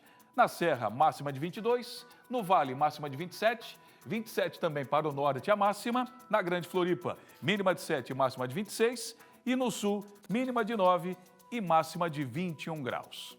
E na sexta-feira, como é que fica? Segue estável, com algumas nuvens em Santa Catarina. Tem a possibilidade de nevoeiros, especialmente no litoral. As temperaturas são mais baixas ao amanhecer, com mínimas de 1, é isso? Mínimas de 1 a 5 graus. Olha!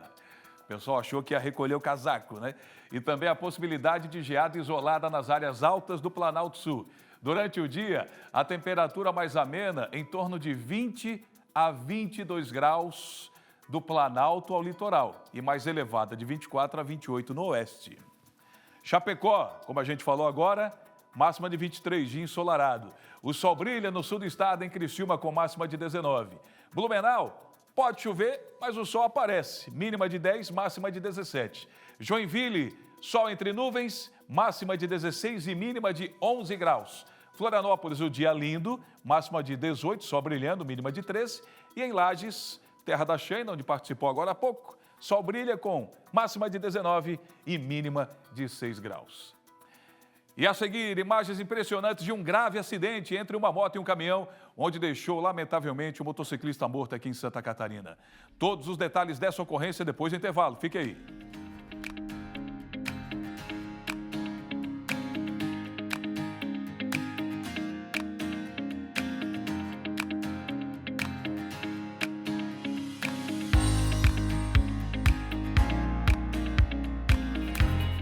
Agradecendo a sua audiência, o seu carinho de todos os dias aqui na nossa programação.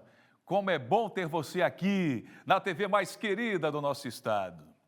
Pena que agora a gente vai abrir espaço para mais uma notícia ruim em relação ao trânsito. Um acidente acabou vitimando um motociclista em uma colisão contra um caminhão. O Luiz Felipe dá mais detalhes agora, direto do norte do estado, para a gente ao vivo. Vem daí, Luiz.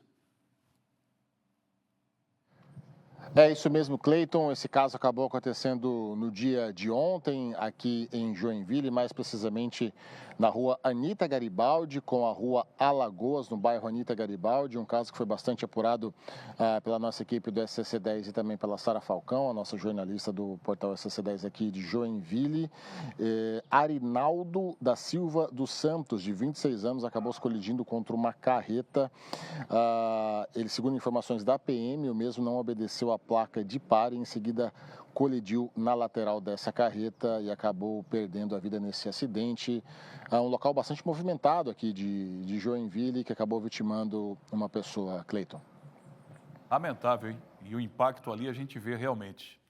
Agora, mudando um pouco o assunto, na verdade muito, que também está relacionado à área policial, seria um bom tema, Luiz, seria um bom tema para Cristina Rocha. Casos de família. Porque foi um verdadeiro barraco envolvendo esse pastor. Vamos recapitular. O Luiz trouxe na nossa programação aquele pastor que teve a máscara retirada durante um culto, confirmando que ele tinha uma relação extraconjugal com uma obreira da igreja. E quando ele foi desmascarado em pleno culto, estava a esposa, estava a amante, estava todo mundo. Depois ele foi para a rede social, confirmando que deu uma pulada de cerca ao lado da esposa. Esse mesmo pastor, acredite você que está em casa, ele mesmo, foi indiciado por maus tratos a animais e crimes ambientais. Ou seja, pulou a cerca e ainda maltratava animais. Está pensando que acabou? Tem mais coisa vindo por aí também, não é não, Luiz? Pois é, Cleiton, que coisa, né? Você lembrou muito bem, esse caso aconteceu há cerca de 2 meses aqui em Joinville, vídeos circularam, era um domingo tranquilo, até que os fiéis dessa igreja foram tirar satisfação desse pastor, pressuposto caso extraconjugal. A polícia acabou investigando mais detalhes sobre a vida do casal, tanto do pastor quanto da sua esposa, e acabaram indiciando os mesmos por crimes de maus tratos e crimes ambientais. Segundo a investigação, a esposa do pastor também foi indiciada, porque na propriedade, o Rancho dos Profetas, que fica aqui no bairro Piraberaba, animais estavam sem alimento, sem água, em situação insalubre. De acordo com a investigação, o pastor foi indiciado por maus tratos e por infrações aos artigos 48 e 49. Todas essas informações foram apuradas pelo nosso portal SCC10. E é isso aí, Cleiton. Não bastasse tudo o que aconteceu, ainda tem esse indiciamento aí por crimes ambientais. Eu volto contigo, Cleiton. Rancho dos Profetas, Parece que ele estava profetizando que um dia ia ter um rancho, ia ter lá um lobo em pele de cordeiro maltratando os animais. E esse lobo pele de cordeiro, a gente não precisa dizer que é o próprio. Obrigado, Luiz, pelas suas informações. Em Lages, a Universidade do Planalto Catarinense abre as portas à instituição com a Feira das Profissões. O evento mostra aos visitantes e principalmente aos alunos do ensino médio os cursos da universidade e de como cada profissão pode atuar no mercado de trabalho. A Sheila Marcon está ao vivo. É ao vivo ou não? Ela preparou material para a gente, é isso? Vem daí, Sheila! Está acontecendo aqui na Uniplac mais uma Feira das Profissões, essa edição de 2025, que apresenta os 25 cursos de graduação da universidade para toda a comunidade, claro, para os estudantes aí do ensino médio que já estão saindo então do ensino médio e podem vir aqui para a universidade. Por isso estão sendo apresentados aí os cursos e como é vivenciar na prática o ambiente universitário. Eu vou conversar com o reitor da Uniplac, o Caio Amarante, que vai explicar para a gente como é que funciona a Feira das Profissões. É um sucesso todo ano e esse ano não é diferente. Hoje e amanhã as portas da universidade estão abertas para a comunidade, né, reitor? Exatamente, Xana. Para a gente é um prazer muito grande receber não só a Serra Catarinense, nós recebemos também alunos da região de Vacaria, alunos de curitibanos, enfim, são mais de 25 municípios que nos visitam, das mais diferentes escolas, que vêm aqui conhecer um pouquinho dos nossos 26 cursos de graduação e esse ano nós trouxemos algumas novidades. Nós apresentamos também os nossos programas de mestrados e doutorados, apresentamos também os serviços de apoio que a nossa instituição oferece e ao final dessa primeira visita, os alunos são separados por interesse em área do conhecimento. Então eles têm a oportunidade de visitar especificamente os laboratórios das áreas de conhecimento que eles mais se identificam. E claro que a gente vai mostrar para vocês, tudo que está acontecendo aqui na Feira das Profissões da Uniplac. Vou conversar com as meninas aqui do curso de fisioterapia que estão demonstrando para os alunos como que é a vivência, como que é o dia a dia na aprendizagem de fisioterapia. Tainá, que está na 10ª fase de fisioterapia, o que vocês estão demonstrando aqui para os alunos, para os visitantes que estão passando aqui pelo estande de vocês? Então, hoje a gente está falando um pouco sobre a fisioterapia, sobre o movimento, Aqui a gente fala um pouquinho sobre o nosso curso, sobre todas as áreas de estágio que a gente tem e também deixamos o convite para que todos venham participar da Feira das Profissões aqui na Uniplac. Obrigada, Tainá. Isso mesmo, e a gente vai continuar mostrando para vocês aqui tudo o que está sendo demonstrado para os visitantes aqui na Feira das Profissões. Aqui o curso de fonoaudiologia, inclusive, que é uma novidade esse ano aqui na Uniplac, O curso esse ano que está começando aqui, então, se o pessoal tiver interesse em fazer fonoaudiologia, também é o curso de fonoaudiologia aqui na Uniplac. E a gente encontrou, inclusive, uma aluna que se interessou em fazer o curso de fonoaudiologia, Como é que é teu nome? É Morgana. Morgana, você conversou com as meninas aqui e já está pensando em fazer o curso? Sim. Nossa, amei o curso, muito incrível. Eu já, desde quando eu descobri que abriu o fono aqui na Uniplac esse ano, meu Deus, eu me interessei, Tava só esperando esse dia chegar, pra... Tu tá no terceiro? Tô no terceiro ano. Então, ano que vem já vai entrar pro curso? Isso, espero. Professora, aqui vocês demonstram tudo que o curso oferece, né? Esse ano é uma novidade aqui na Uniplac. E aí, então, vocês estão mostrando para o pessoal como é que funciona o curso, né? Isso. Então, iniciamos agora em julho, né? E a gente está explicando que a fonoaudiologia, então, trabalha desde os bebês até o idoso. É uma área com um leque de muitas áreas, né? Desde a área de educação à área da saúde. Hoje a gente tem, então, fonoaudiologia forense, que é um curso novo que a gente está trabalhando na fonoaudiologia, uma área nova, né? Então, eu costumo dizer que a gente trabalha, então, desde trabalhar no hospital, trabalha nas clínicas, trabalha em escola. Então, é um curso que ele abrange a saúde e a educação. E aqui, nessa parte do curso de engenharia elétrica, o pessoal da Celesc está fazendo uma demonstração aqui de realidade virtual para que os estudantes, os visitantes aqui também conheçam essa parte da engenharia elétrica, né? E aí eu vou conversar com o pró-reitor de ensino, o professor Alexandre, que essa parte prática é onde os alunos mais se identificam e podem ter uma ideia de como funciona o curso, né, professor? Isso, perfeito. É um momento em que ele vem conhecer um pouco da realidade, da vivência, do dia a dia, e principalmente para o futuro engenheiro eletricista, ele também tem que conhecer essa parte prática para depois poder projetar e fazer o trabalho com seriedade que dê conta de tudo que a demanda exige. E a feira está muito interessante porque mostra, né, que cada curso oferece, como eles podem aplicar isso na vida real, no dia a dia, depois que se formam, né, professor? Isso, perfeito. Os nossos estudantes eles já são orientados a explicar como que o curso funciona e qual é a inserção dele até no mercado de trabalho também. Então, os nossos cursos todos a gente pensa o máximo possível que tenha a parte prática muito forte em cada curso, para que ele saia daqui o melhor qualificado possível e atenda às demandas da comunidade.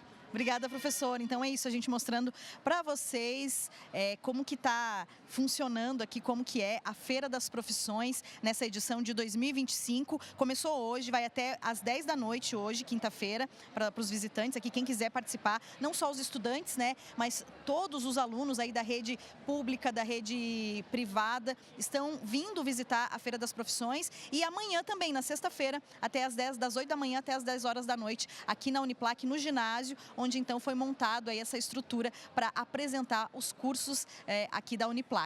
Então fica o convite para você aqui da região serrana para vir visitar a Feira das Profissões da Uniplac 2025. Volto com vocês aí no estúdio. Boa, Shaina, grande evento, hein? Obrigado pela participação. Olha, Florianópolis se prepara para a Marcha para Jesus 2025, o evento de muita fé. E na manhã de hoje começou o almoço de lançamento, que reúne autoridades, lideranças políticas e representantes de igrejas da Grande Florianópolis. O evento, que já é um patrimônio cultural do Estado, acontece em outubro, na Beira-Mar Continental. O Jean Ferreira está ao vivo e vai chegar aqui trazendo todos os detalhes agora dessa Marcha para Jesus, em mais uma edição que a gente sabe onde acontece, reúne aí muitos fiéis. Já aconteceu em Florianópolis, já aconteceu também em São José, já aconteceu na Beira-Mar Continental, já teve aqui também na ilha, e é realmente um evento muito aguardado por todo mundo. Vem daí, Jean. É isso mesmo, Cleiton. Acabou de acontecer, está acontecendo aqui ainda o pré-lançamento desse evento que, como você bem falou, já é consolidado, né? A gente está indo já para a 23ª edição, um evento que toda a capital conhece, né? Importante para o município, para falar sobre isso, sobre o que vai ter de programação, o que o público vai encontrar nesse evento. A gente fala com o pastor Júnior Batista, que é o presidente do Conselho de Pastores de Florianópolis, que é um dos organizadores desse evento, para trazer então esse gostinho já para o pessoal que está em casa. Pastor, o que o público vai encontrar nessa próxima Marcha para Jesus? Boa tarde, alegria estar aqui no SBT. A expectativa está muito grande para tudo que a gente vai viver no dia 11 de outubro, a partir das 14 horas. Nós vamos ter aqui Jefferson e Suelen, Sara Beatriz e o Renascer Praise. Então, toda a cidade já está se mobilizando, porque esse evento não é de um grupo, este evento é da cidade. A marcha é para Jesus. Se você ama Jesus, se você ama a Deus, a marcha é para você. Perfeito, pastor. A gente fala agora com o Bispo Gabriel, que já é, né, marca registrada, está sempre com a gente aí, parceiro nosso. Bispo, quantas pessoas aí, qual que é a expectativa de público que esse evento vai movimentar aqui na capital? A nossa expectativa ela é alta, né? Mas nós não queremos colocar aí uma questão de números, porque dá uma sensação que a gente está querendo mostrar alguma coisa. Nós não queremos mostrar porque a marcha ela já é um sucesso. O que é importante falar é que para ela ser sucesso, precisa de você que está assistindo a gente, da sua família, dos seus filhos, da sua igreja, para estar com a gente. Certamente, dia 11 de outubro, vai entrar para a história de Florianópolis. Essa que é a Marcha para Jesus, a maior manifestação de fé cristã do mundo. A Marcha para Jesus de Floripa é a segunda marcha do Brasil e estamos indo agora para a 23ª edição. Vai ser um sucesso, com certeza. Maravilha, bênção. A gente fala agora, então, para finalizar, com o prefeito de Florianópolis, prefeito Topázio. Um evento grande, como a gente falou, já consolidado. O que isso impacta no município? Qual que é a representação aí para o município, essa Marcha para Jesus? Bom, a marcha é um evento organizado pelo Conselho de Pastores, apoiado pela Prefeitura. É, sobretudo, um evento cristão, mas é um evento para as famílias. A cidade vira uma festa, uma grande festa das famílias, um evento cristão e também um evento turístico e econômico, porque a gente traz muitas pessoas para Florianópolis, as pessoas se organizam pelo estado inteiro e até fora do estado para participarem dessa, como disse o Bispo Gabriel, uma das mais tradicionais do Brasil, uma cidade linda e maravilhosa como a nossa, na beira-mar continental, à beira do mar. Tem outras marchas, mas tão bonita quanto a nossa, é difícil de ter outra mais bonita como a nossa. É isso, então. Fica o convite para quem está em casa, reforçando, então, o dia que vai acontecer, pastor? Dia 11 de outubro, todos os caminhos levam você ao Parque de Coqueiros, onde teremos a concentração de início. Depois a caminhada passa por debaixo da Ponte Ercílio Luz até o final da beira-mar continental. Expectativa a 1000. Maravilha, bênção pura. Então, você que está em casa é mais que convidado. E agora a gente vai aproveitar aqui, porque esse lançamento eu vou contar para vocês que tem almoço, hein? O pessoal já está aqui aproveitando, ó, para dar o start inicial aí com tudo. Cleiton Ramos, voltamos ao estúdio. Maravilha, aquela boia merecida. Bom, já como o senhor terminou o serviço, Jean Ferreira, o senhor está convidado a sentar naquela mesa também, acredito, vai filar aquele almoço aí, né? É merecido, você junto com o cinegrafista, tá certo. Vamos agora trazendo detalhes com o nosso portal SCC10, porque esse fato está repercutindo desde quando aconteceu no dia de ontem.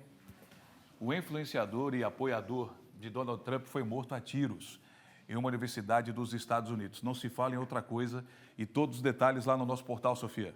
Exatamente, Cleiton. Como você falou, é o assunto da internet desde ontem, né?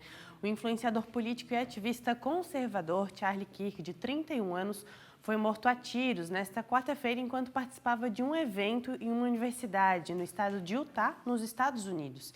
Esse episódio aconteceu durante a primeira parada da turnê American Comeback, organizada por um grupo fundado por Kirk em 2012. E as testemunhas que estavam no evento relataram que o disparo atingiu o pescoço ou a cabeça do ativista. O tiro partiu de um prédio localizado a cerca de 180 metros do palco, onde ele falava para os estudantes. E logo após esse ataque, o campus foi evacuado e as aulas foram suspensas. Até o momento, ainda não há identificação de um autor ou a motivação. E o FBI está acompanhando essa investigação. Aqui no portal, a gente trouxe todos os detalhes desse caso. Essa aqui é a vítima, né?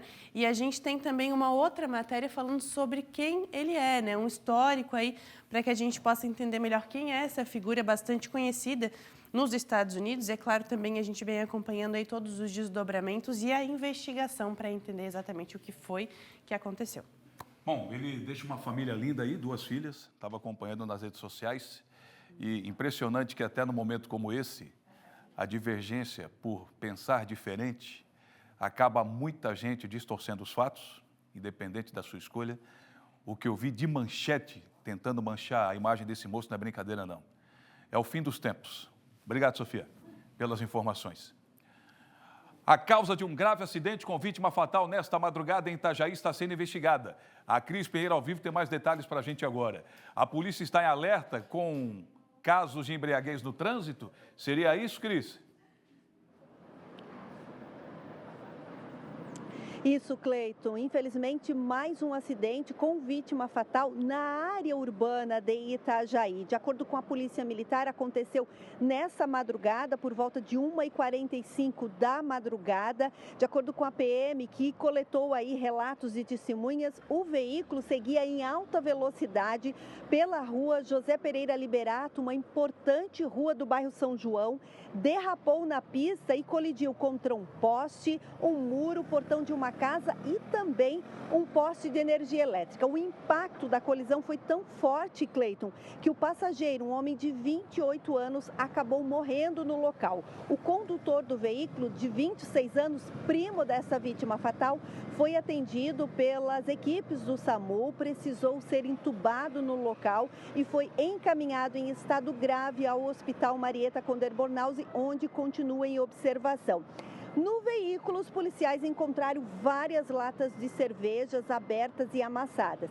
E este não foi o único acidente grave envolvendo embriaguez ao volante essa semana. No sábado também foi registrado na rua Agílio Cunha, do bairro Cidade Nova. O condutor perdeu o controle, bateu num carro em 2 estabelecimentos que ficaram aí prejudicados.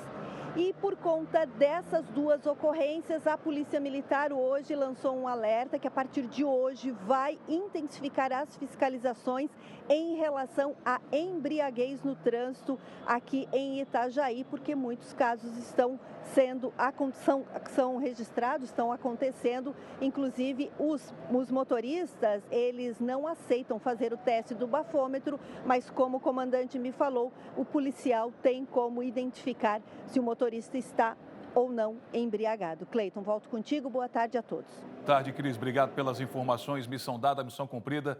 Parabéns pelo trabalho de hoje, Cris Pinheiro. Agora vem aí o quadro É de Graça.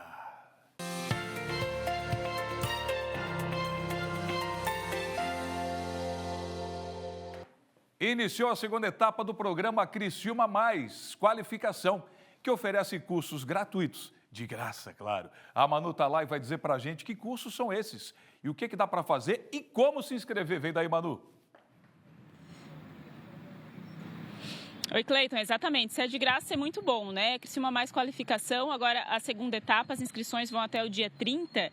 São 2 cursos de graça, de construção civil, na área da construção, e também costura, corte, né? Enfim, na área de confecção, corte e costura, são esses 2 cursos que estão disponíveis. A gente está aqui no Parque das Nações, onde tem a estrutura, onde foi feita a primeira etapa, né? Mas a gente está mostrando aqui porque dessa vez as aulas vão acontecer no bairro Santa Luzia, aqui em Criciúma. Eles vão montar ainda, mas é sempre uma estrutura parecida como essa, que tem a carreta, tem todos os equipamentos. As aulas acontecem de maneira bem prática, então é uma ótima oportunidade aí para quem quer ingressar no mercado de trabalho, quer trocar de profissão. Ao todo são 100 vagas, então eu vou falar aqui alguns pré-requisitos que o pessoal precisa ter para poder se inscrever. Tem que ter 16 anos ou mais, ser alfabetizado, residir aqui em Criciúma, e eles pedem um comprovante de residência e apresentar a documentação pessoal. Então é algo realmente bem simples. A prioridade desse programa, né, que é uma parceria então daqui da prefeitura, é para pessoas que estão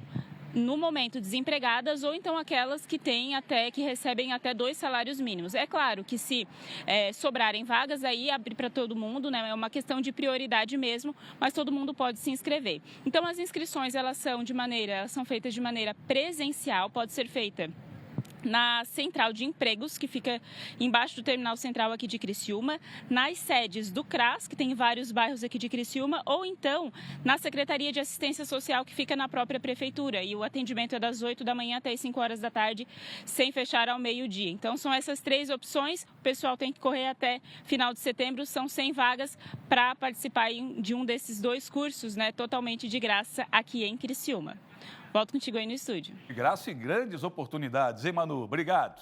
Agradeço seu carinho, a sua audiência, você que ficou com a gente até agora. Amanhã a gente volta no clima de sextou. Vem aí, a tarde é nossa. Valeu, equipe. Valeu, galera.